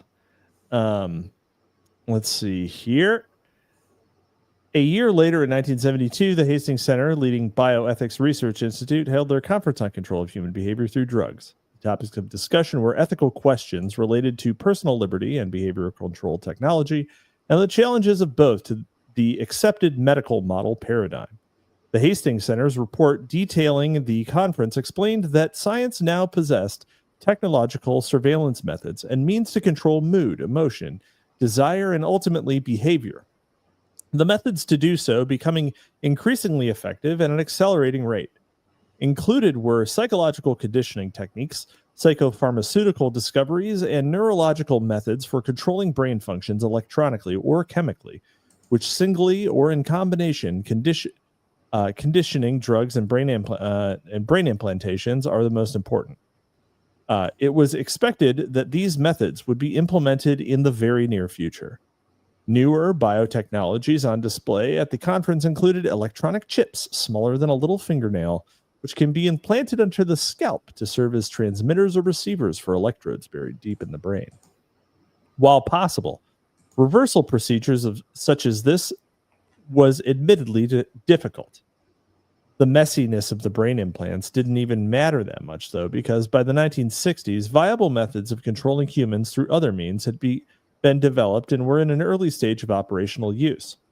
Not mentioned in the 1972 Hastings report were other government-funded projects that much earlier had sought to and eventually did develop psychotronic, telemetric, electromagnetic, bioelectric, and other energy-based weapons. Such methods, even in their earlier stages, could induce emotions, sounds, words, sentences, thoughts, or even behaviors. Perfected in the decades to come and dubbed the sound of silence by some in the intelligence community, today they are commonly referred to as non-lethal weapons and can be used against groups in crowd control, and through brain mapping can target specific individuals. In 1972, the potential social control and military applications were and remain endless. Nowadays, you just algorithmically control what a person sees, and it follows on from there. I thought they were going to say in later decades they came to be called cell phones. Well, yes, I mean, of course that is. I mean, social media is the ultimate of it. Right. It's like literally whenever you read this, when you read this is all scientific. This is all scientific jargon. And this is all comes from a time when computers were still vacuum tube panels in large temperature controlled rooms. In the late 1980s, this stuff all got the late 1980s, and then again in the 2010s. This corresponds roughly to the AI winters. That these things were all of this jargon transposes perfectly over to papers that you can find on Arxiv and that sort of thing. This is all of this stuff that they're talking about is being used right now. There is Dr. Sam Irwin's subcommittee report does not put a damper on any of this. This stuff did not stop, and it just got more refined. Right. And it got more refined, and it also got pushed to different types of investigation that, they no longer have conferences with titles like that. I mean, they don't advertise, or they don't advertise them in the same way. Yeah. And they couch them in completely different language to make it fly under the radar. And it's it's the Internet of Things is what they call it now. God. Yeah. Your fridge is spying on you. You have raw milk in your fridge. I think we're gonna call the health department. Kids are in fucking select. Kids are in abuse. What is that? That agency that takes your kids away. Oh yeah. It's Child and Family Services. Yeah. Yeah. DCFS. Yeah. Department of Children and Family Services. That's what it is. Yeah. The Hastings report did acknowledge that while such technologies would help quell criminal and socially deviant behaviors, as well as definitions of crime and mental illness expanded, and the technologies grew more exact and efficient. Did definitions of mental illness expand? Or Absolutely. I guess they did. Yeah. Now being a little sad means you can take a pill every day for the rest of your life. Mm-hmm. But somehow wanting to cut your dick off is sane. So. Which D is that? The fourth D. Yeah. Dick off. Yeah. Debility, dependency. I can't remember what the last one is. Anyway, the fourth one is dick off. So, as definitions of crime and mental illness expanded and the technologies grew more exact and efficient, it would become more difficult to segregate the political or quasi-political implementations from its clearly medical ones. If uncontrollable aggression can be flawlessly controlled, for instance, and the victim of it made happier thereby, then its political expression can be just as cured as its personal one. However, by the same technique, and the patient will be grateful after. However, by the same technique, and the patient will be grateful afterwards. So who's to object? These technologies, their users, uses, and regulation touched upon issues of agency, free will, individual versus collective good, and potentially likely political abuses when, after some initial coercive step, consent can be flawlessly engineered. The questions asked by the community of experts in psychosurgery and electrical brain stimulation about control over psychosurgery and electrical stimulation of the brain raised unprecedented social and political dilemmas and consequences, and therefore demanded a redefinition of human freedom and other civil rights in very intimate, emotional, elemental, and biological terms. So I'm going to just point out something that if you can manufacture consent to like quell the political sort of the political consequences of things, right? So we should stop people from, say murdering others, right? But we should also stop people from holding hostility to others. Yeah, that's right? that's actually the easier angle for them to attack, and so that's that's why like Jolly West. This is why he's doing all these media appearances. Like that actually is the node they chose to attack. It's almost It's like when for example when someone's son is stabbed by a person of a different race, and then within 12 hours they're on television saying it's not about race. It's exactly that happened yesterday, didn't it? God, that was awful. Mm-hmm. That was awful. Ripped from the headlines.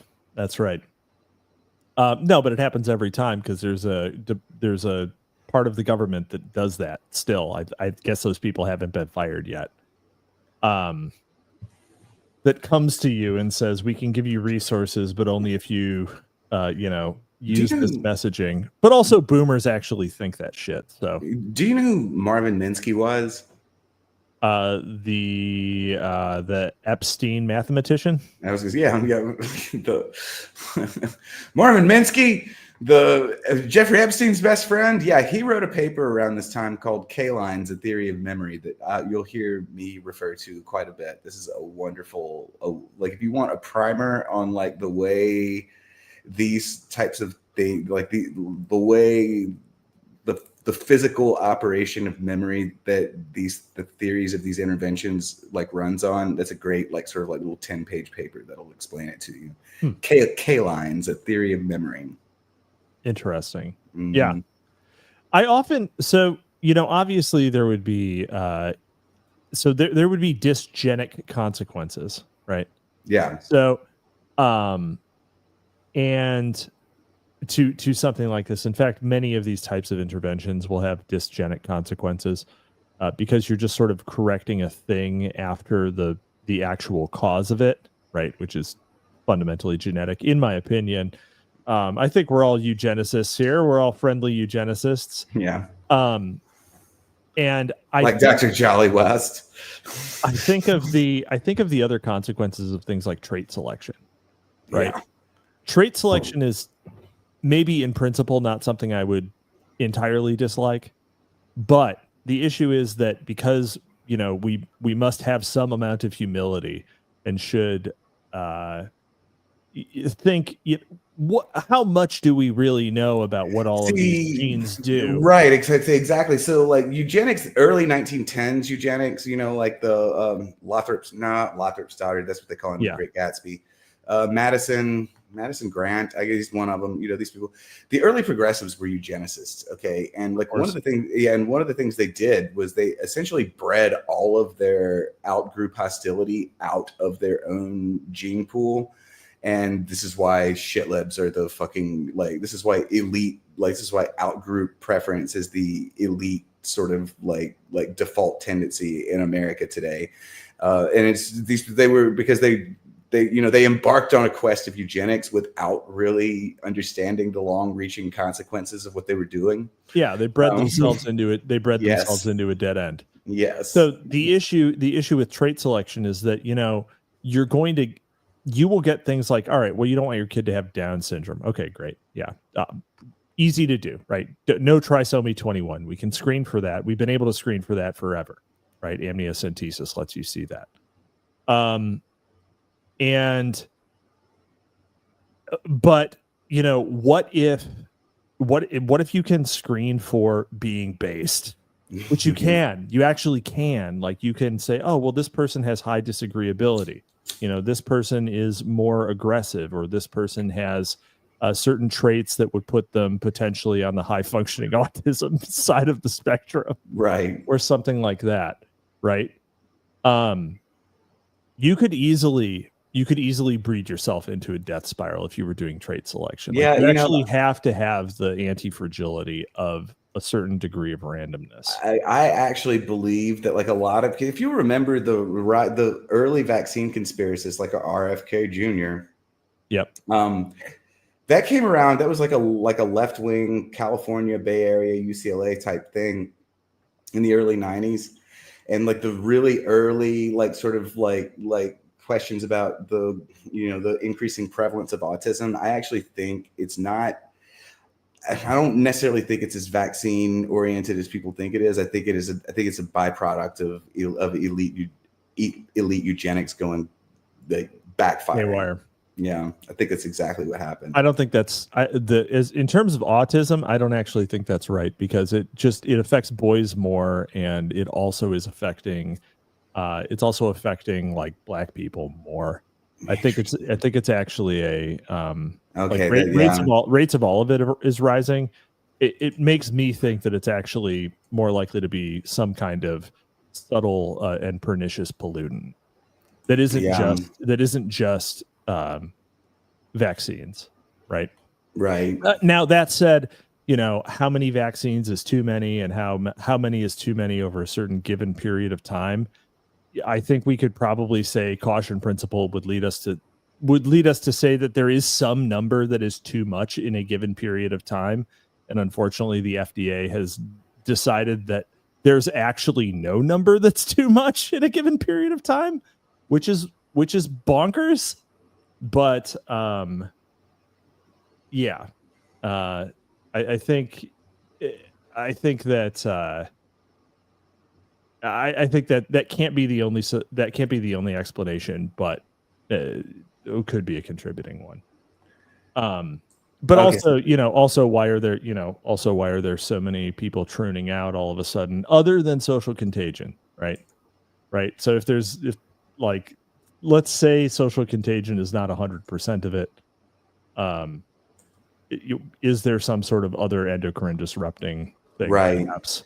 Gabe, when you were born, it was assumed that the Norwood package was a feature, not a bug. Amazing. Amazing. Yeah, Gabe. I'd be proud if my dad chose for me to be 168 IQ, although I would resent him for not paying extra for the anti-Norwood package. It's a little, yeah, I mean, that's kind of the crazy thing. Let's see. Wood Pit. If good traits are pre-selected, are they something to be proud of? I'm going to push back on you there, Wood Pit. We do love you. One of our strongest soldiers, but you can be proud of immutable traits. Yeah. Like, you should be proud of immutable traits. In fact, the only people who are told that they can't be proud of their immutable traits are white people and men in general. You should be proud of your Norwood, Gabe. Yeah, in fact, I'm like, my hair's thinning just like my mother's father. Yeah. And you know what? That's fucking fine. So, I come from a long line of men who go bald in their 40s. Great. So that it's just you shouldn't think that you have to specifically be the cause of everything that you draw pride from, right? Like, it's okay to be proud of your heritage, of which your physical body is one aspect. Blake-pilled, absolutely Blake-pilled. Yes. So, anyway, I completely lost my place. Oh my God. But I will find it again. All right. Another topic of discussion at the 1972 conference was the use and regulation of drugs as a method of control over both individuals and groups. Drugs, like biotechnologies, had definite, if controversial, military and political applications. Several participants supported the view that rather than simply as agents of healing and pain management, the most severe the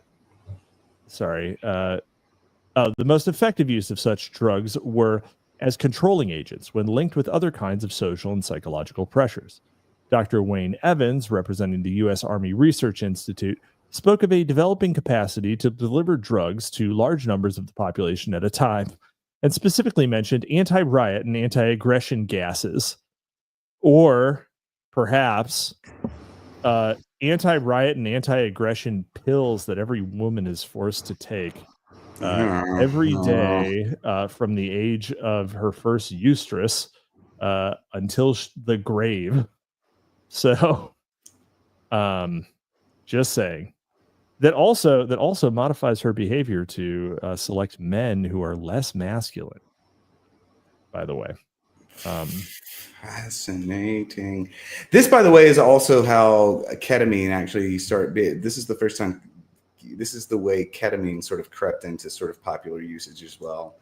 It was developed initially as an analgesic for use in high altitudes, like people who got hit by like flak and or machine guns in airplanes, and the anhedonic effects of it were discovered in the early 1970s, and they became sort of popular in the kind of person that would be speaking at these conferences. So this is where the ketamine thing comes from as well. Yeah. The honestly, the one of the worst consequences of the widespread use of mood altering drugs is the fact that now every leading man in Hollywood is a fucking twink. There's only one. It's just Timothy Chalamet. That's yeah. Right. Timothy Chalamet. Although women, there's like Adam Driver is also supposedly like leading man material, and he is so ugly. Yeah. Is he ugly? Like, am I crazy? I don't know where I actually liked him in Girls, but I haven't seen it. But I don't know where I think he was attempted to be astroturfed as a leading man. I don't know if it worked. I don't hate Adam Driver as an actor in general. I just like he looks like Doug from Doug. Like he's all nose and has little tiny eyes. Like he looks like a borzoi. Like, it's bizarre. Owen Zaleski says Tom Holland. I'm gonna need to Google that. I'm actually not great with actors. Tom Holland. Yeah, well, that's another twink. Yeah. Okay. Yeah, another twink. I guess we still have all the millennial leading men, right? Like we still have Brad Pitt. He's still in stuff. He's getting old. He's getting really old now. He's getting old, but but in once upon a time in Hollywood, he was still looking pretty fit. Yeah, I mean, he does still look good, but he is getting old. I mean, he plays a washed up dude there. But isn't he going to be Odysseus? Oh God. He's playing an older Odysseus. Wasn't Odysseus supposed to be in his 20s? No, Odysseus is he's a wily old, not old man, but he's like older than the other guys. Yeah, summer, autumn of his life is okay. Oh, you know what? I guess we still have Ryan Gosling. There's still the eternal Gosling. He didn't do anything anymore though. He was just in Barbie. That was like year. I thought that was like 2 years ago. A year ago. Right. It was last year. Anyway. Let's see here. Yeah, who cares? Anyway, there's a bunch of fucking what do you call it? There's a bunch of fucking twinks, and all the women have eyes that are too far apart. Although that's really like a casting director thing. There's like one gay guy who just likes women with eyes that are too far apart. So we need Harvey Weinstein back. That's exactly right. It's so true. Like I will always rep my boy Harvey. Bring him back. Let him rape a couple more women into prominence. He's like, you don't deserve me anymore. Yep. We have to clone him. He's okay. This is what we're going to do. We're going to clone him, and he'll be the psycho pump. eternal filter for all leading ladies in If we Hollywood. can just clone people, then we can clone Joylon West and put him in charge of Hollywood. Why? He can do it when he's dead. Yeah. He's doing it right now. It's so true. Anyway, I want base Jolly West. Yeah, we really do need base. I'm literally changing my Twitter alt name right now to base Jolly West. Amazing. All right. Just prior to the conference, the Hastings Center had begun a project exploring possible ways to identify violent predispositions and ways of controlling violence through technology, medicine, and psychology in general. The 1972 report and a subsequent report issued a few years later noted the valuable contributions made to their efforts by West, described as the foremost expert in the uses of exotic drugs for, among other things, medication, behavior reinforcement, self-exploration, and counterintelligence and social control. God damn it. I'm not really into... I just watched my first anime last night, and I'm not really... The anime girl thing doesn't really... Owen Zaleski, do you like anime girls, Sandbatch? Not really. I like real women. Whammon. The 3D whammon. Yeah. I like actually really non-idealized women too. Like I don't even mind if they don't shave their armpits. He likes real fucking gross bitches. It's true. Owen, I don't know if you're aware of this, or the rest of the audience. I don't know if you're aware of this, but Mr. Sandbatch was noted in the last election cycle as being rather fond of Kamala Harris's stepdaughter. Yeah. The mannish what was her name? Ellie? I can't remember. Ella Emhoff. Ella Emhoff, that's right. Yes. Honor Levy. That's Gabe. Never. He knows the joke. Yeah, that's right, Owen Zaleski. Gross. Although you should do a Sandbatch, Chan. Just do it. You should do it because you'll push him further down the pipeline toward weebdom, or towards madness, whichever. Like, he might not take that channel, but it'll make him go faster, whatever it is. Remember, the only way out is through. The only way out is through. Oh, here we go. Yeah, I prefer Shelley Duvall, which that Shelley Duvall seems like a Sandbatch woman. That she's in the psychic harem, right? Yeah. Or the invisible harem. That's right. Yeah, she absolutely is. Yeah. All right. I'm literally making a Studio Ghibli edit of my ideal woman right now while we're doing this. You are the worst person on the planet. Yeah. Throughout his career, West, patriotic guy that he was, acted as chief psychiatrist and psychiatric consultant to a number of military and veterans administration hospitals throughout the country, and chair of several related policy committees. West was mentioned in several news reports in 1969 and 1970, discussing the inadequacies and underfunding of the VA system and tendency of doctors to give veterans a chemical brainwash rather than treat them.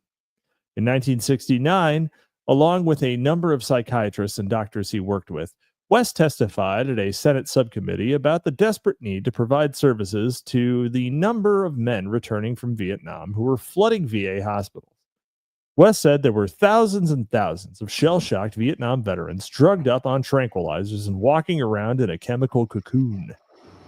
Men like them, he said, could be seen at any mental hospital.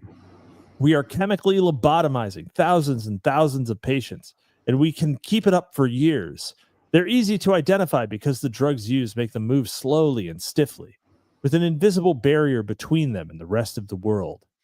VAs around the country didn't even compare to those in California, the worst of which, the Brentwood VA, he said, lagged 20 to 25 years behind current psychiatric trends. West didn't mention the fact that this particular VA specialized in psychosocial medicine and that he happened to work there. never points out the important things. Also, Caravaggio, my last girlfriend looked Caravaggio says Leah Seydoux is about as French as I'm willing to go. My last girlfriend looked exactly like her and was obsessed with her. So like that's like this is the level that I'm on right there. Sandbatch, FYI, this does go up on mostly audio platforms, so read the thing. Read what thing? Read the comment when people. Okay, yeah. Leah Seydoux. Yeah, I thought I did mention her. I'm on a lot of energy drinks right now. I don't even know who that is. She's the Bond girl from the last couple of movies. Yeah, I haven't seen those either. I only watch weird shit on Drive Time Movie Night. I basically, people who watch Drive Time Movie Night will know basically every film I've watched in the past couple years, I guess, however long we've been doing this year. So anyhow, according to West California colleague and associate, Dr. Russell Lee, what was needed was a major program of health facilities and service research at 10 to 20 VA hospitals that would then become centers for such research, as well as post-discharge mental hygiene programs. Dr. Stuart Wolf, a colleague and associate of West from Oklahoma, specializing in neuroscience research, also urged the government to approve further funding. A retired colonel said the many men were coming back from the war with doubts about their reasons for being there to begin with, and wondered if it had been a cruel hoax, an American tragedy that left them holding the bag. The testimony caused quite an alarm, and one subsequent editorial remarked that these men had already given so much for their country, and asked if they have to give their minds to. They were just like, they came back and they were wondering why they were shooting alleged Viet Cong members behind a building after watching them like twitch and stab each other with knives while people watch themselves. Yeah. Maybe we are we the baddies? Are we the baddies? Well, apparently they did. The final report of Senator Irwin's subcommittee investigation, not issued until the end of 1974, found that all of the federally funded behavioral research and modification programs, the most notable, were those of the Veterans Administration. The report noted some serious concerns about the extensive involvement of the VA in a wide variety of methods of altering the behavior of individuals that likely violated their rights. VA patients could be and were subjected to all manner of techniques meant to alter behavior against their will, and despite their objections, included were experiments on soldiers such as those conducted at Edgewood Chemical Arsenal in Maryland, where from 1952 to 1974, over 7,000 soldiers were, without their consent, administered various drugs such as LSD and exposed to, among other things, radiation. For some reason, West forgot to mention this in his chemical cocoon spiel. He forgets to mention a lot. Yeah, he does forget to mention, but it wouldn't help him secure funding. And he's real good at that. It's almost like this pool of money is a moral hazard. What's more, the committee learned of numerous psychosurgical operations that, although performed under the guise of therapy aimed at producing a more normal human being, were in reality experimental and no more effective than the lobotomies of the 1950s. These types of surgeries, which, hey, let's say lobotomies were very effective, just not with controllable effects. Do you know what kind of drugs were discovered as an alternative to lobotomies? SSRIs. Oh, you knew. Yeah, of course I did. The literally fucking lobotomy mad. These types of surgeries were performed to alter the thoughts, social behaviors, personality, and subjective experiences of the patient. Included was the implanting of electrodes in the brain that could act as electrical amplifiers to remotely record electrical signals and elicit specific behavioral responses. While the committee did not mention West, at least in relation to VAs, he was associated with a handful of the ones they identified as performing such operations. In the year 1974 report, the committee acknowledged that it had no idea if such operations continued. Great. Oops, we didn't know that was happening. Poopsie doodles. The committee's report did discuss one particularly disturbing account about an otherwise normal and functioning man named Thomas, who had been hospitalized at a civilian hospital for depression in 1965. The committee did not mention that it was an MK-funded hospital, as MK Ultra and similar mind control projects were not yet publicly known. It was probably the Haight-Ashbury Free Clinic, by the way, which was a CIA op from its entire history and only ended in 2019 when the funding was removed. Yeah, I remember it. I've seen it. Yeah. I have a couple connections to the Haight-Ashbury Free Clinic that I cannot get into. Yeah, they're not personal ones. They're not personal ones. They're network ones. But anyway, the committee did not mention that it was an MK-funded hospital, as MK Ultra and similar mind control projects were not yet publicly known.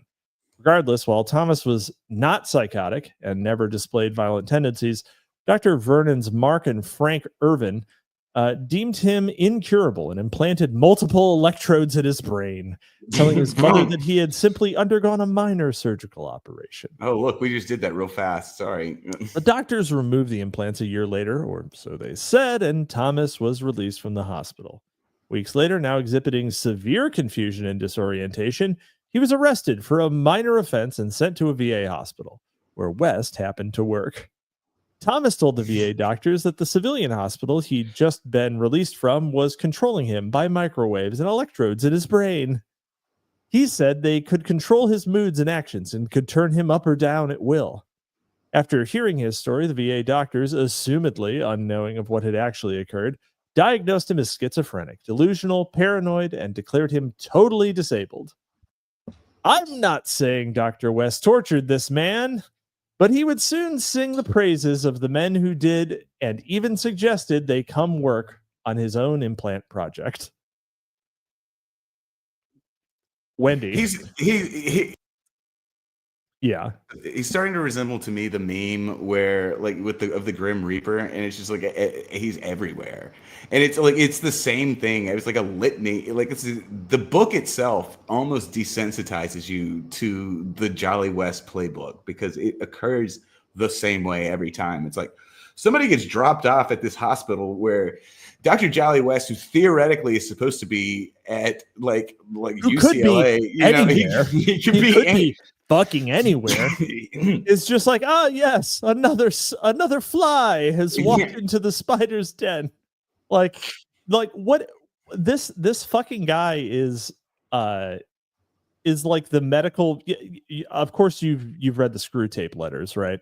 No, I never have actually. Oh, but... okay. So C.S. Lewis's Screw Tape Letters. It's an epistolary novel about demons. Yeah. I know what it's about. I've just never read it. They're very legalistic, these demons, just like certain ones, right. And will make contracts and deals, etc. You know, they're very persnickety about their terms. Jolly West is like somewhere between a medical version of Screw Tape and evil Forrest Gump, like because he's just connected to all of these things, right? And he just happens to be directly associated with various important happenings throughout his lifetime, and it just seems to go on and on. Yeah, there's just he cuts a demonic sort of figure. Anyway, in the meantime, all hell was breaking loose, or so it seemed. Newspapers throughout the country reported on the cataclysmic level of violence overrunning the streets of America. In fact, there appeared to be an epidemic of mass murders in California. Experts quoted in the reports told of the current inability but dire need for psychiatry to develop accurate methods of predicting who would become violent or commit violent acts in order to prevent them. Many of the reports quoted leading government-funded mind control doctors who, in retrospect, seemed to be driving the public panic in a desperate attempt to secure more funding, which for a few reasons was becoming more difficult to obtain. For a few reasons. Have you ever noticed that whenever something bad happens, everyone's like, what we have is a mental health crisis and we need more public funding for mental health. Yeah, we need some more mental health funding. Have Is you what we need to give. Jolly West creates a problem, runs out of money, and the solution is always to give Jolly West more money. Experts agree the solution is more money for experts. That's right. Well, then wouldn't you know it, in January 1973, California Governor Ronald Reagan, God damn it, Reagan, addressed Congress asking for $1.5 million to help him wage a new attack on crime via the creation of the UCLA Center for the Study and Reduction of Violence. I almost said production. That he said would help rid society of this cancer of violence. Although there had been other violence study centers established throughout the country, the center was to be the most advanced and far-reaching of them all. The center had been West's idea. He drafted the proposal, and as its architect, he would head and direct it. Great. He said the blessing and support of a number of high-level state officials and the full support of Governor Reagan. The overwhelming support for the project came at just the right time. As wrote one UCLA psychiatrist working under West, federal funds for research support had dried up. Got him. I'm putting together a team. The team is me. There's one man I can think of who can be trusted with all of this money. Me. Exactly. Initially, news reports billed the center as an effort to reduce murder, rape, gang wars, assassinations, and the battery and abuse of children, to which the center's proposal, written by West, added suicide, senseless maniacal killings, mass murders, deadly mayhem on the highways, and skyjackings. Fucking skyjackings. Love skyjackings. We need to bring skyjackings back. Not the act, but the phrase. Not airplane hijacking. You got to say skyjacking. How many of them have there been? Like this is like not. I feel like this is not a thing. Well, that happens there was a lot. One in the 70s. There was one that I can think of. That's it. That's the only one. Yeah. Yeah, and then there were some, earlier this century. But anyway, said. Oh yeah, forgot said about the that one. State It Health worked. and Welfare Secretary. Yeah, those ones worked. Dr. Earl Bryan, a lot of things are better done by a lot of people in a lot of places, and the center would help create a preventative profile of violence-prone individuals. It would bring together the best minds with the intent of coordinating ongoing research, initiating an array of new studies, and developing practical applications to predict, control, and prevent the eruptions of those prone to such behaviors. Oh man, this is good. Owen Zaleski, people soy jacking on planes. Or maybe they're referring to public masturbation on planes. We got to prevent all this skyjacking.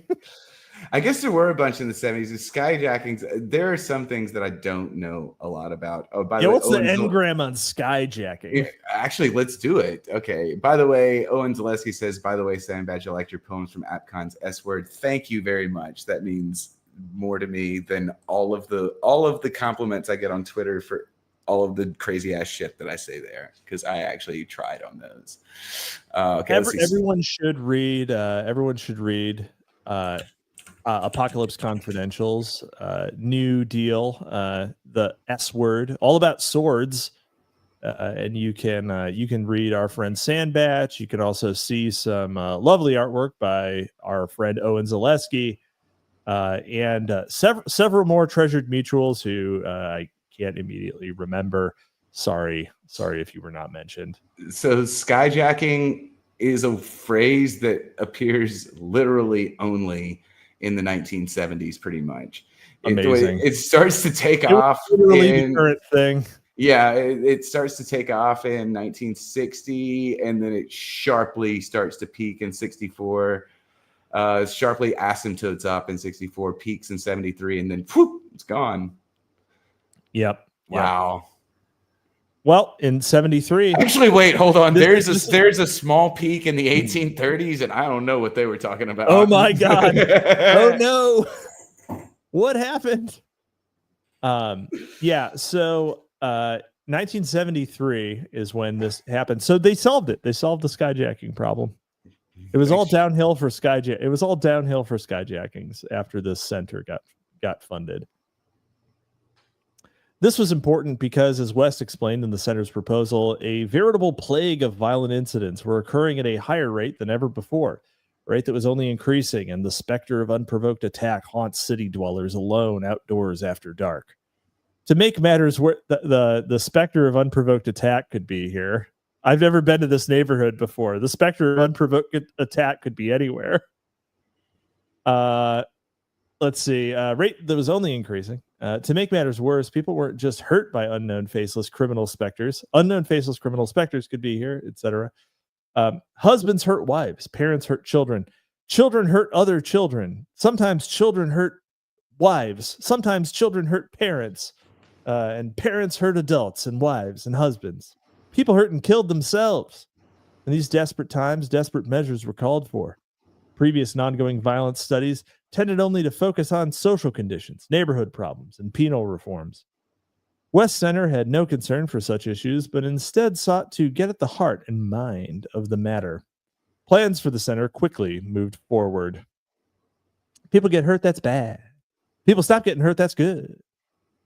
Got to get at the hearts and minds, people. The center would be located mainly on the UCLA campus, but also at satellite facilities, including state mental hospitals. They had a hospital on a satellite. It would be financed by a combination of state and federal funds provided by agencies, including the California Council of Criminal Justice, California Department of Mental Hygiene, and Department of Health, and the California Health and Welfare Agency. How many fucking overlapping, obviously this is California, right? But that's a lot of like agencies with clearly overlapping duties. The bulk of the money, however, would come from the Department of Justice's Law Enforcement Assistance Agency. There were some problems, though.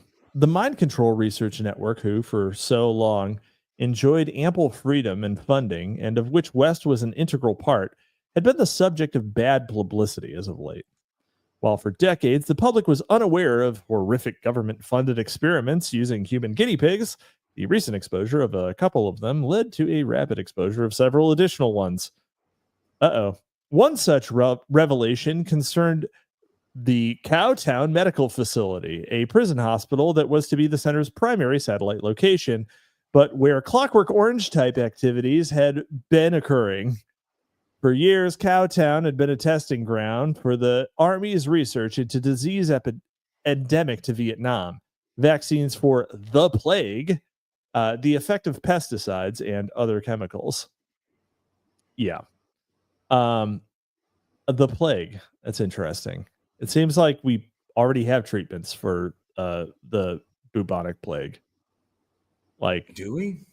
I thought the bubonic plague, I thought the treatment was just antibiotics. I don't think it's treatable. I think there's still. Oh, you mean Yersinia pestis? Yeah. That it is for Yersinia pestis, but I feel like there's. That's just a whole other thing. It's like whether or not. Whether or not the Black Plague was the bubonic plague. Yeah. Yeah, I know there are people who are like it was actually Ebola and other shit. Yeah. You know. But you know, let's just say it's what most people think it was, right? The bubonic plague.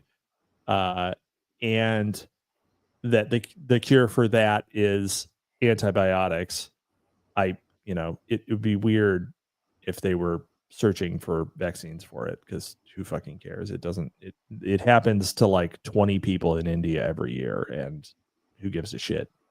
There was an outbreak in California last year, but we repeat ourselves. But we repeat ourselves. That's right. In addition, and what brought the facility to the attention of the public was an ongoing brutal behavior modification program there, in which highly addictive and experimental drugs were tested on non-consenting prisoners that led to at least 3 deaths, and a year after the center was proposed, the kidnapping of Patty Hearst. West had already secured the use of the prisoners as test subjects, which probably wasn't difficult given what had already been going on there. As additional details of West's proposed center emerged and the good people of California learned what he was planning for them, a firestorm erupted. This concerned not the kind of firestorm you get nowadays in California, a figurative one. This concerned the specific research projects he hoped to initiate. His methods, the methods they would incorporate, the populations he hoped to cull test subjects from, and the expert staff he recommended to work under him. To begin with, the center's most intensive work was to occur at a nearby Nike missile base, an Army installation with a vast and complex underground network that the Army was prepared to turn over for the center's use. According to West, it is accessible but relatively remote, securely fenced. We could put it to very good use. Studies could be carried out there in an isolated but convenient location of experimental or model program for the alteration of undesirable behavior. The center planned to, among other things, test drugs and hormones that could induce or inhibit violence, conduct comparative studies of violence among certain ethnic groups, and determine genetic factors. Like those ethnic groups. Important for possible. I wonder what his result, because there's get the paper, Sandbatch. Get the these are the ones you got, aren't they? No, I don't. I don't want to see the paper. I want to see the raw data here. I want to find out where the raw data is, and I want to look at this. All right. Let's see. Determine genetic factors important for possible eugenic selective breeding initiatives, and devise other methods of predicting who, in fact, would become violent later in life. This would come in handy as the center also planned to assist law enforcement agencies develop a computer database containing profiles on pre-delinquent children, whatever that means. I know what that means.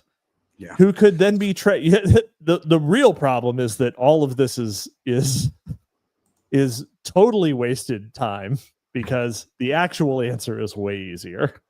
Yeah. This is why I think it's funny. It's interesting how actually naive they are.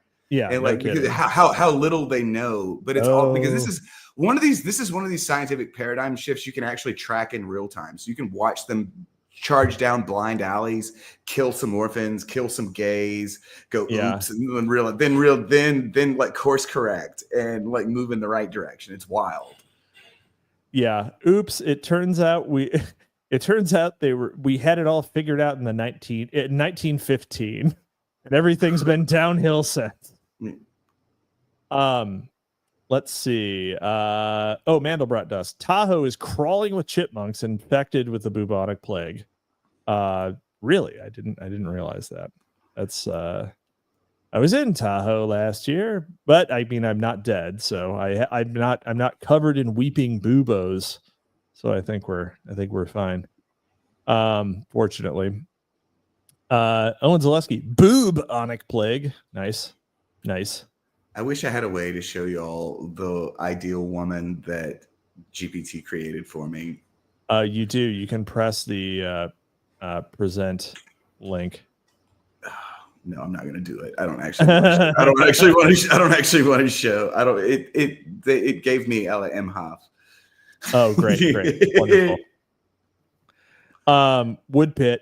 Whole towns did used to go mad from rotten grain occasionally, but not likely for a whole continent. Yeah, ergotism doesn't exactly spread that way. Yeah, it doesn't. It's also not really clear that ergotism would make people go insane rather than just kill them or make them incredibly ill. Yeah. Like it's like it's been used as an explanation for the witch trials, but just regular old economics is sufficient, in fact, because there was a lot of land changed hands in the witch trials. Right. Yeah. And then there's like common attempt to sidestep the woman question.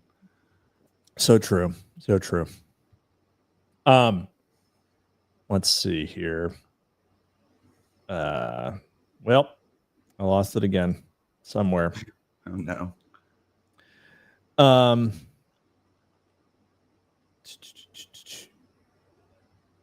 Centers used, genetic factors later on. This would come in handy as the center also planned to assist law enforcement agencies to develop a computer database containing profiles of pre-delinquent children who could then be tracked throughout their lives or worse.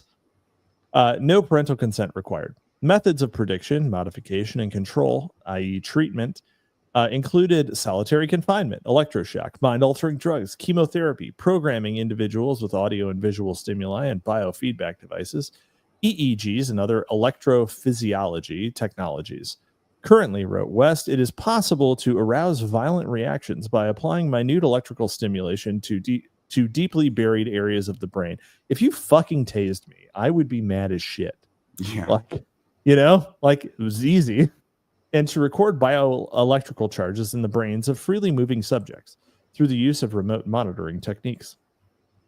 One of the major tasks of the center was to improve on these technologies for large-scale screening of the broader population.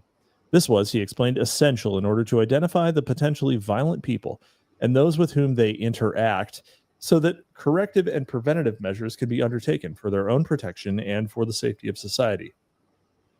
In fact, so this identifying potentially violent people and those whom they interact with. So this sort of political network node mapping is exactly what, for example, signature strikes use.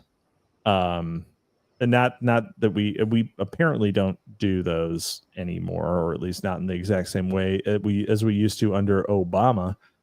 But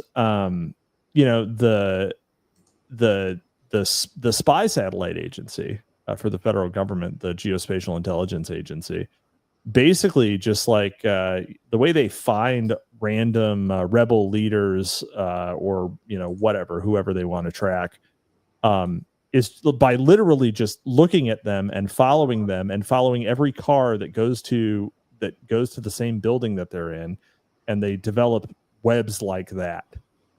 So they do this exact tracing regularly and passively.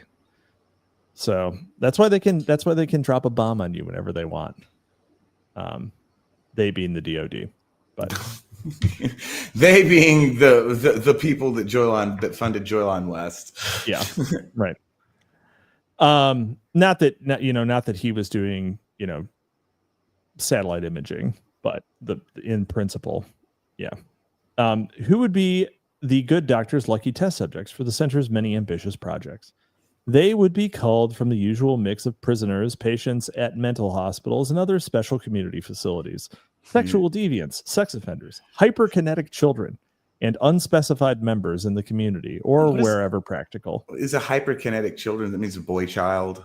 It just means excitable. I don't know, maybe behavioral disability, ADHD. I don't know. She puts that in scare quotes. I like it. Well, I think it's a quote. Hyperkinetic children, which is not. It's an unusual phrase, right? Yeah. A hyperkinetic child seems like something. It's like the kid travels at hyperspeed or something. Exactly. Like he travels at ballistic speeds. Yes. He's gone hyperkinetic, sir. We can't hold him back. West also made specific mention of neighborhoods with dominantly Black and Hispanic populations. Yeah, well, who's going to be violent? All of this came to light in March 1973 when West's proposal was leaked and caused concern, to say the least. But what really put a cramp in his brainchild, pun intended, was the whole brain implant thing. Although he denied it later, West's proposal clearly contained his intention to implant all manner of behavioral technologies into the minds of test subjects. Really, the brains of test. Well, I guess you could say implant behavioral technologies into the minds of test subjects and cybernetic technologies into the brains of test subjects, if we want to guard that barrier, right? The resulting public outcry was intense. West had recommended some of the shadiest MK Ultra luminaries in the fields of social sciences, humanities, law enforcement, and education, among others, to help run the program. Even without yet knowing the extent of the CIA military-backed research had occurred, eyebrows were archly raised. When when state officials said the best minds could be tapped to help with the center, they referred to people like UCLA doctors Barton Ingraham and Gerald W. Smith, who wanted to put permanent radio receiver transmitters in the brains of parolees linked to a computer. They could be perpetually traced and monitored. And if the computer detected the probability of misbehavior, an electrical shock would be sent straight to their brain and alert police to their whereabouts. As it stood, a number of prototype devices of this sort were already being field tested. Damn. Son of a bitch.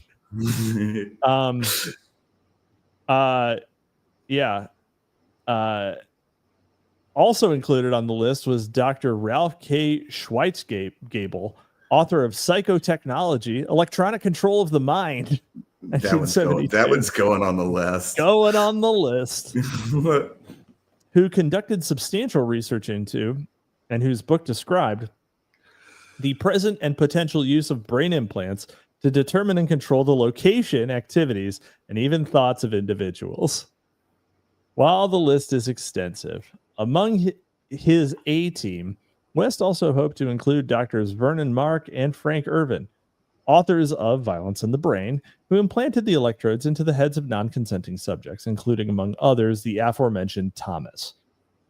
Irvin, Mark, and other notorious mind scientist, Dr. William Sweet, had previously sought funds for the center on behalf of West from a congressional appropriations committee, but, in the words of the Senate report, were denied after an investigation discovered the shoddy operation they were running, and the scientific invalidity of the approach they were taking. You're just doing super science, guys. You're doing super science. What does shoddy look like here, I wonder? Like what? I mean, what about this situation leads to front runners to lead Dr. Sweet, Mark, and Irvin to call it shoddy? Well, I mean, by invalid, the subcommittee may have referred to the arguments of Doctors Sweet, Mark, and Irvin that rioting minorities probably had brain damage easily fixable through their particular treatment. Okay, so the counterpoint there is that rioting minorities can't be fixed. There's no treatment. Yeah. It's just how it is. By shoddy, they explicitly did refer to the fact that when these doctors bothered to get consent from patients, they did so during a time when their brains were being stimulated, and that their treatments resulted in the death and permanent insanity of more than one patient. Even Jose Delgado of Stimoceiver fame had called their work sloppy. It turns out, although he is clearly competing, right? Clearly the manufacturer of a competing product. Yeah, like the PepsiCo says Coke tastes like shit. Yeah. You know? It turns out the main funding source, LEAA, who had funded Sweet, Irvin, and Mark, was even more lax with their ethical guidance concerning the use of psychosurgery and brain implants than the VA, and their involvement with the center is what really piqued the Senate subcommittee's interest. Their 1974 report noted no less than 537 ongoing LEAA behavior modification initiatives. Further, West's proposal contained no mention of ethical safeguards that would be established to protect the rights of test subjects. Literally didn't even include it. Why would it? Yeah, what do you need that shit for? I'm gonna fix everything here. He'd been working without such guidelines his entire career. Yeah. Literally didn't even think to include it. He just chatted his way straight into it. It's like worth pointing out that at this point he's got a 20-year track record that like anyone in the government that is probably able to give him funding can just go look at.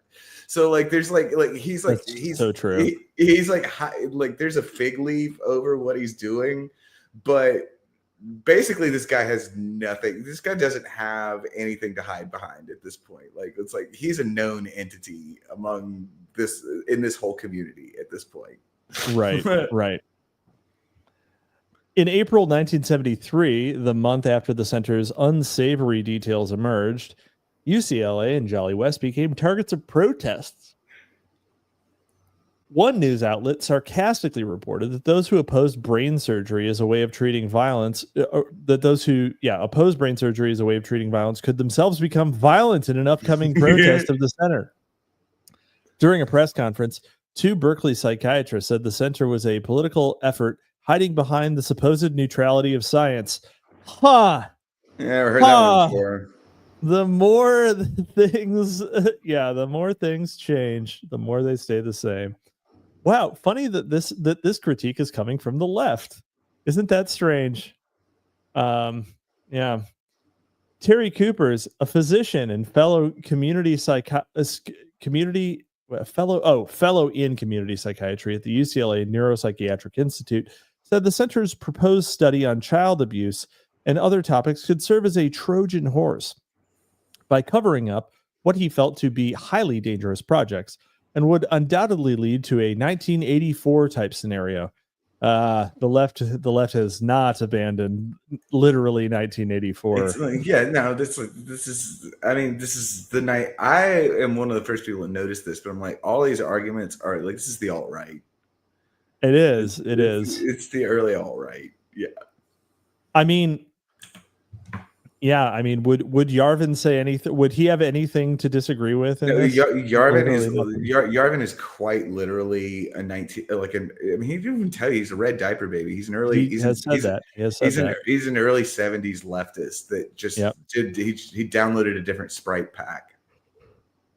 Yep. Very true.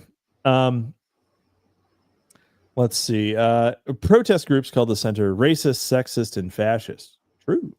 And a student body referendum voted to condemn the center. A student body referendum voted to condemn the center. We have voted to sternly condemn you. What the fuck does that mean? Like, who the fuck cares, right? There was a time when people did pretend to care, you know. Yeah. 3 UCLA students were jailed after chaining themselves to the furniture in Dr. West's office. Let go of the Herman Miller, you fucking hippie. After the controversy broke, the California State Senate Committee on Health and Welfare hearings about West's intended magnum opus. One of the most vocal critics included Senator Sam Ervin, whose subcommittee report on federally funded behavior modification programs noted the high likelihood that the center would develop technologies and methods that would be used by government authorities for political purposes. No shit. The report urged UCLA to avoid becoming a place where politicians obtain the techniques for scientific pacification of our population. They declined to take that advice. Soon, esteemed professionals associated with the center began to distance themselves from it. The LEAA withdrew its funding from the center and announced that it would curtail all biomedical and behavioral research immediately that is visible to the public, until further notice. However, in reality, they dropped only 2 or 3 of the 537 ongoing ethically dubious projects under their direction. Interestingly, years later, a UCLA colleague described West in almost worshipful tones in his essay, Medical Ethics. He wrote, with not the least bit of sarcasm, on the local scene, a major factor in the shift of interest in medical ethics has been the result of the quiet support and encouragement that Jolly West has given in the field of human values in medicine. He then goes on to say something even more perplexing when he recalls how in 1973, he was approached by a group known as the Medical Faculty Wives Club, who asked him to organize a panel about medical ethics. He naturally sought West's assistance in this matter, and West promptly advised me to have Frank Ervin speak on the panel. As Ervin had recently been working on plans for the center with West and was very much versed in ethical dilemmas in the practice of medicine. Oh, no. Also, imagine someone going to Jolly West and asking for advice in helping the Longhouse Committee, and he's just like, give this one to Frank. Oh, man. Oh my God. The project, at least as far as public funding was concerned, was scrapped. Although one of the would-be directors of the center told reporters that private foundations had shown a great interest and predicted it would be fully funded by private organizations within 2 years. Although West changed the name of the center to the Project for the Study of Life-Threatening Behavior and continued to revise his proposal reportedly 9 times by 1978, what he stated versus what he intended became increasingly dubious. See, like, it's like, but you can also, there's like, he's a little bit becoming victim. People are starting to become victims of their own bullshit, which is that, like, their own research is leading to sort of the increasing velocity of information inside the government, and they're getting caught doing. This is what happens. They get caught doing their own shit.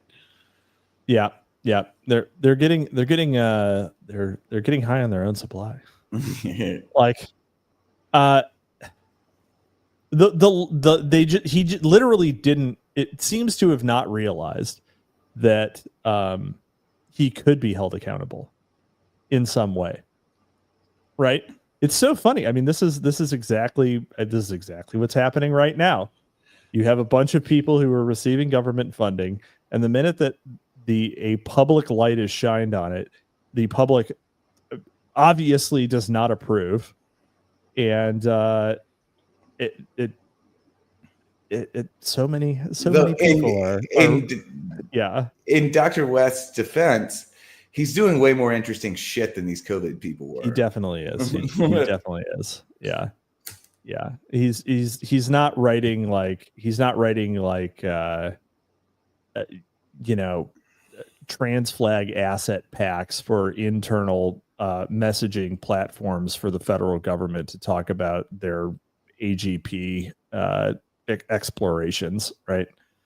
Like that, he's doing something that's actually like you can just do things. Upsettingly effective.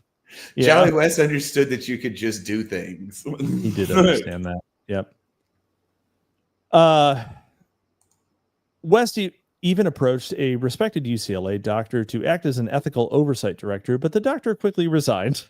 Another UCLA psychiatrist who worked closely with West in his recounting of the subsequent controversy over the center remarked that, of course, the center was to focus on low-income and ethnic minority individuals because, after all, those populations were overrepresented in crime and prison statistics. The writer then derided those silly people who thought the center would perform unethical experiments or feared the potential political abuses of the center's work.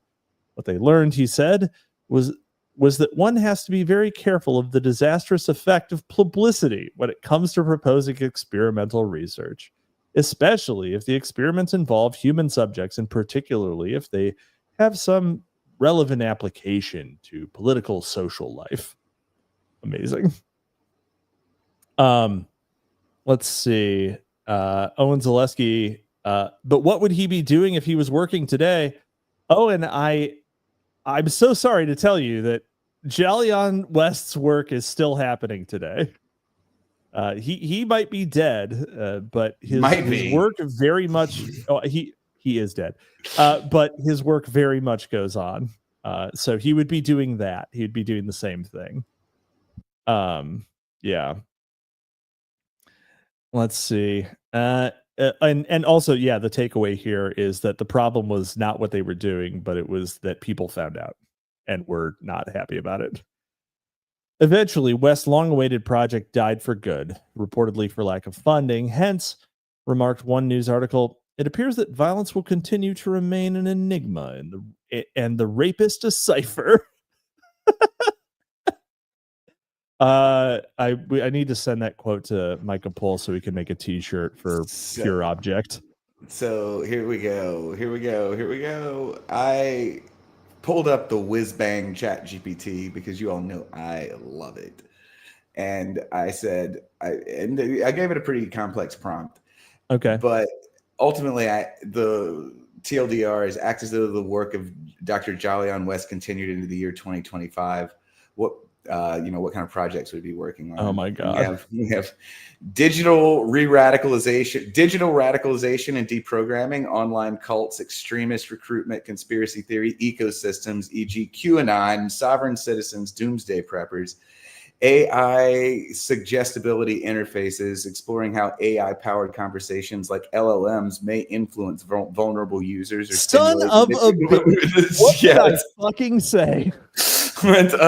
Focus, advanced behavioral nudging in authoritarian or cyber warfare context, deep fake fueled cognitive dissonance campaigns, hypersonic sound campaigns, induced sleep deprivation, plus alternative reality overlays, psychedelics and post-cult recovery, studying ritualistics or specific frameworks, including shamanistic traditions to restructure belief systems, memory implantation and erasure ethics, institutional ties, speculative, DARPA, Stanford Internet Observatory, USAF Cognitive Defense Task Force, MIT Reality Distortion Lab, and the Palo Alto Reprocessing Initiative, PAMRI. Oh my God. Oh my God. I have so much fun with AI. I just want to say I fucking called it. Yeah. Almost verbatim. I'm not that ChatGPT is actually an authority here, but no, this is actually, it's really good. This is one of these things it's really good at, because I gave it a really good prompt, and and I was like, this is one of the rare times also when the autoregressive aspects of ChatGPT are especially helpful. Because what it did was it pinged the data set for Joylan West and said, what would he be doing today? And then the gradient descent right over the rest. Owen Zaleski, no, would he be supporting Troons if he was government spook today? So, you're just gonna ask ChatGPT? Fuck, I would say so. He had a complicated stance on sexual deviancy, and it seemed like he would take whatever. It seemed like it wasn't perhaps the exact interest. He would probably be studying them in various I mean, let's just say radical ways. That would be my suspicion. It said he would be concerned over rapid onset or social contagion models. Yeah, that's reasonable. Yeah, but yeah, I mean, he would definitely be studying them. He would be vivisecting Troons to figure out why it was happening. That response wasn't as good, but it was also a rapid prompt, and also I was definitely bumping into the alignment weights. Oh, for sure. Anyway, eventually, West's long-awaited project died for good, reportedly for lack of funding. Hence, for Mark One news article, it appears that violence will continue to remain an enigma and the rapist a cipher. Rape might have become non-existent, and Jolly West may have achieved his dreams if it weren't for those meddling hippies who he claimed he understood so well. West later said that the center's demise was the most frustrating experience of my career, a result of accusations, all of which were utter nonsense, that had originated with, ironically, many of the same liberal organizations that I belong to, obviously. Revelations about the center and other brutal government-funded experiments led to congressional investigations and hearings in 1975 and 1976, and a few additional hearings and investigations in the years to come. During this time, the existence of MKUltra and related programs became known, but the full details remain hidden, as CIA Director Richard Helms ordered the bulk of the files destroyed. One can only imagine what they contained. The official hearings surrounding harmful government experiments, as with most official hearings and investigations, were limited in time periods they examined, always 10 or more years in the past, never on present projects, as well as the full scope of the projects. They characteristically tended to avoid some of the more gruesome allegations, including the sexual abuse of children in mind control projects. Ugh. Yeah. The Finders cult. It's real. I don't know much about the Finders cult. It's Yeah, we'll get into it later. Yeah. Mandelbrot dust. After decades of ketamine use, John C. Lilly turned out in his final years. Was that the dolphin guy? John C. Lilly. Let's see.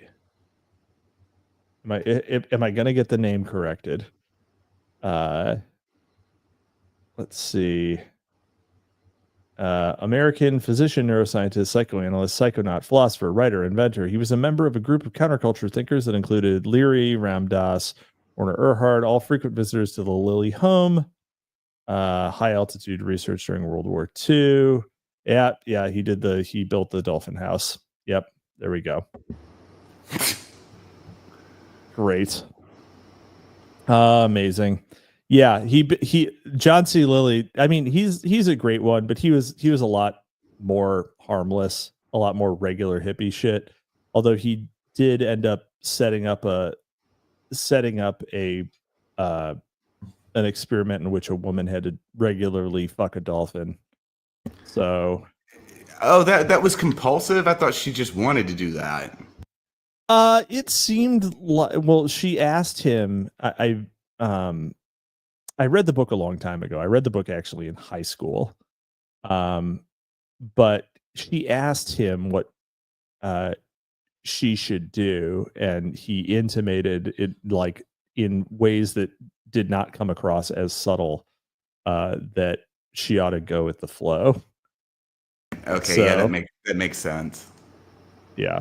You ought to fuck the dolphin, probably. It'll bring you closer together. So I don't know the mechanics of that. But no, it's neither here nor there. Fair enough. Anyway, according to Wikipedia, he consulted on Echo the Dolphin for the Sega Genesis. That was a good video game. That was a great video game. That was a great video game. Yeah. It's where my lore began. Anyway, so we are probably gonna be, we're just still gonna be on Jolly on West next week. Amazing. I mean, this is it's part of the it's absolutely it's riveting. Yeah, I mean, I want a 900-page biography of Jolly on West. It's gonna be my magnum opus. It may be mine. I don't know. I normally hate biographies actually, but I do too. But old Jolly really seems like an untold story. Anyway, yeah. So revelations about the center and other brutal government-funded experiments led to congressional investigations and hearings in 1975 and 76. I already fucking said this. All right. While the torture, brainwashing, and interrogation methods involved were publicly disavowed after the 1972 congressional hearings, during the Reagan administration, such practices gained favor once more, specifically in areas such as Honduras, Nicaragua, Ecuador, Guatemala, and El Salvador.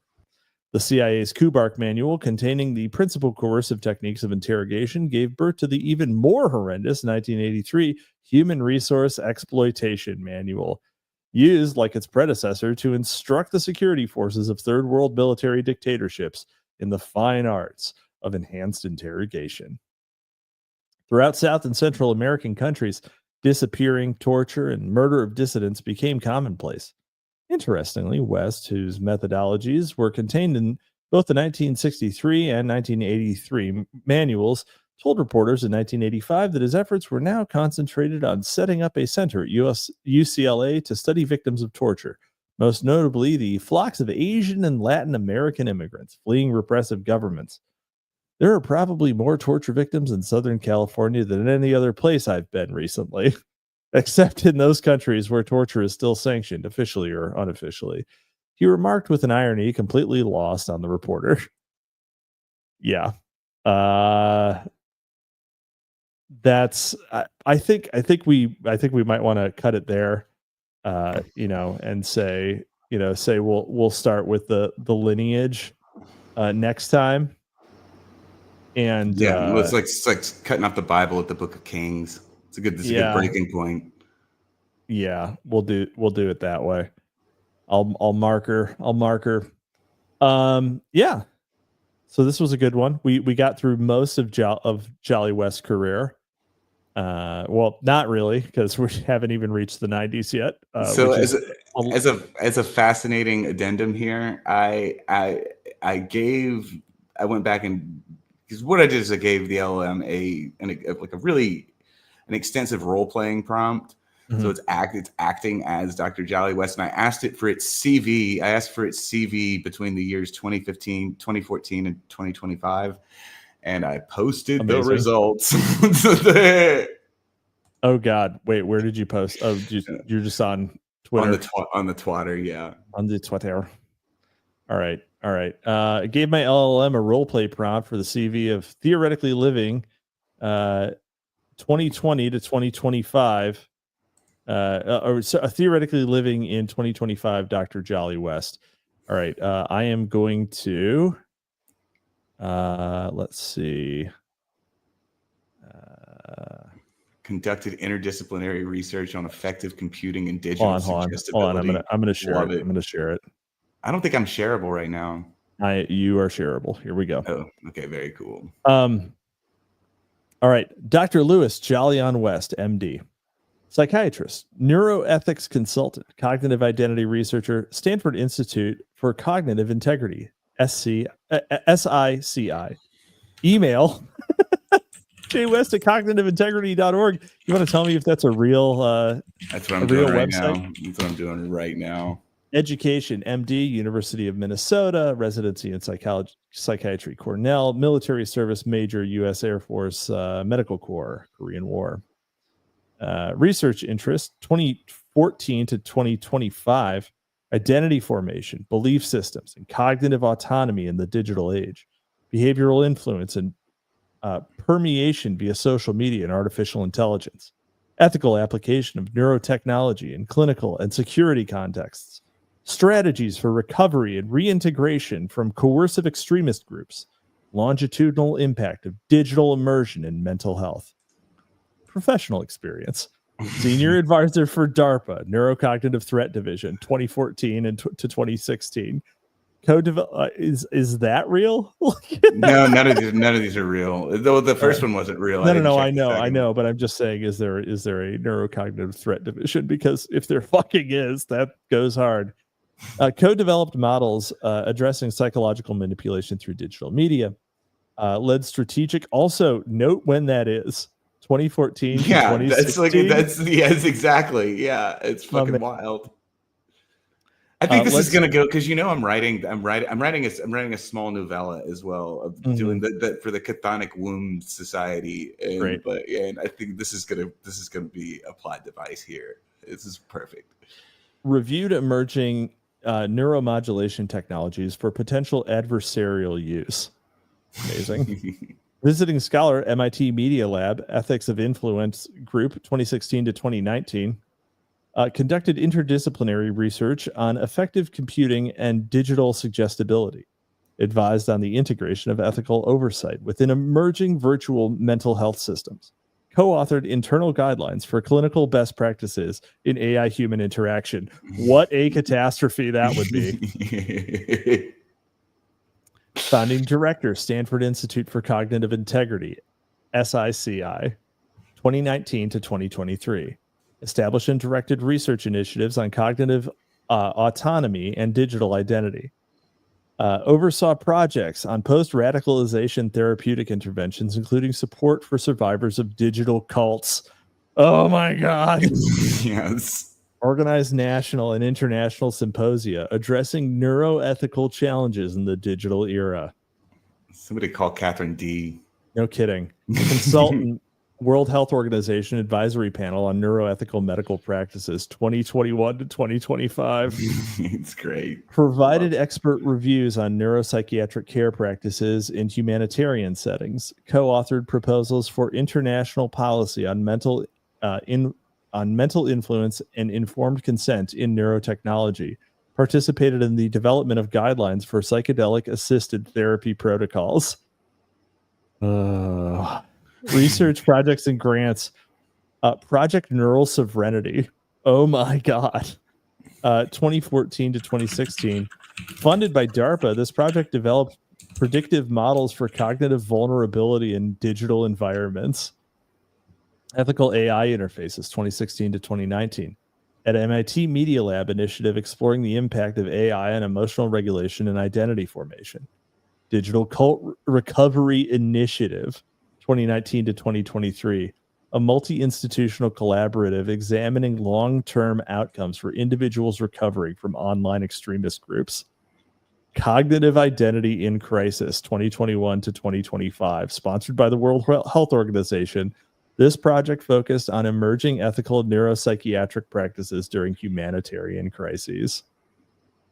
Oh, God. And my favorite bit actually was from, it didn't get into the CV, but they're attributed quotes, and it says, AI listens forever. It's only dangerous when we start listening back. So true, King. Yeah. Oh, no. AI said that. Oh, no. Yes, AI said yes. God damn it. God damn it. Selected publications 2014 to 2025. The New Cults, Social Adhesion in the Algorithmic Era. Mindspace Sovereignty on the Ethics of Identity Formation. The Suggestible Machine, Synthetic Empathy, and Internal Narrative. Synthetic Empathy. It's beautiful. That's really good. Deprogramming in the Digital Wilderness. Ghosts in the Feedback Loop. Behavioral Technologies in Conflict Zones. And I think we're just gonna. I asked the AI about that bit. I said, "You're an AI," and it's getting actually kind of bitchy with me. Yeah. The preservation of cognitive autonomy is a cornerstone of ethical progress. I'm gonna say that's not a Jolly West. We can. This is his CV though, so we can just always assume I that know. whatever he says he's doing, he's actually doing the opposite. Right. Anyways, amazing, beautiful. All right, I think that's it. For the night. So, good thing I did that because your account on Twitter is locked right now. Yeah, that's what I was saying. Well. I don't think you can. I'm probably gonna be locked for another week. Okay. Well, gentlemen, I think that's where we're gonna call it. Woodpit, the digital cult. Hey, that's us. That's true. Wendog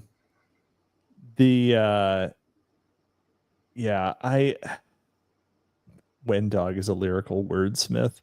So true. All right. I'm going to call it. Do you have other than putting hooks in the water without any bait on them for random e-girls? Do you have anything to shill, Sandbatch? Y'all should go subscribe to my Substack. Actually, I'm about to cross an important milestone on my Substack, since I can't show my Twitter right now, I can. Yeah, if you don't follow me on Twitter, go follow me on Twitter too. But and then I was gonna say we already kind of showed it a little bit. I was like, y'all go check out the Apocalypse Confidential. Interestingly, they also just dropped their prompt for their next issue, and I don't want to be like one of the AppCon people, but I might submit to this one too because it's a chemistry sort of based thing, which is actually super cool. And then because I always show for people who aren't me. The Farthest Heaven book, that After Sunstone, finally caught up with me whenever I was because it had been pinging around FedEx for a while. But y'all should go follow Farthest Heaven, the publisher, because they're actually doing great work. Yeah, they do. They do great. They do great work. They publish poetry. But it's not gay. It's not gay. Yeah, that's, oh no, mate. There's my other show. Because I've been publishing poems. I checked I finally collated them all. I'm at 35. Oh man, it's getting close to you should just publish them in a book, man. And oh man, I don't know how I feel about that though. Do it, pussy. Do it, pussy. You won't. Yeah. Send it over to Farthest Heaven. No, I've told you I'm personally, professionally in favor of them. Personally, I'm bombing around places that maybe I should wait a few months before I bomb around. I might send it over to Dan though and see if Dan wants to publish it. Might be a fun one for New Ritual. Yeah. Or Double Dealer. That's the other thing. Maybe maybe I can get Double Dealer to publish it. Yeah, or I may just. What I really want to do? Because I love the construction of After Sunstone. This is, they use the octavo size and everything like that. I want to get a mimeograph machine and start making chapbooks because that's the kind of hipster I am, and so I may do it myself. I cannot imagine why that would be a good investment for you. They're only $85. They're remarkably cheap. Again, aren't you you're dead broke, dead ass broke? Yeah, you're dead ass broke, bro. Yeah. Anyway, I am Capitalisimo. You can find me on Drive Time Movie Night every Wednesday on X and Rumble with Mike of Pull. We are recording another Tookies Mag episode that should be coming out next week on Dr. Universalis by Gaston Nerval. And then you can find me here every Thursday on Library of Mass Destruction. I'm here too. And so Sandbatch. Yeah. See you next time. We will not walk in fear one of another. We will not be driven by fear into an age of unreason if we dig deep in our history and our doctrine. And remember that we are not descended from fearful men, not from men who feared to write, to associate, to speak, and to defend the causes that were for the moment unpopular. We must not confuse dissent with disloyalty. Good night.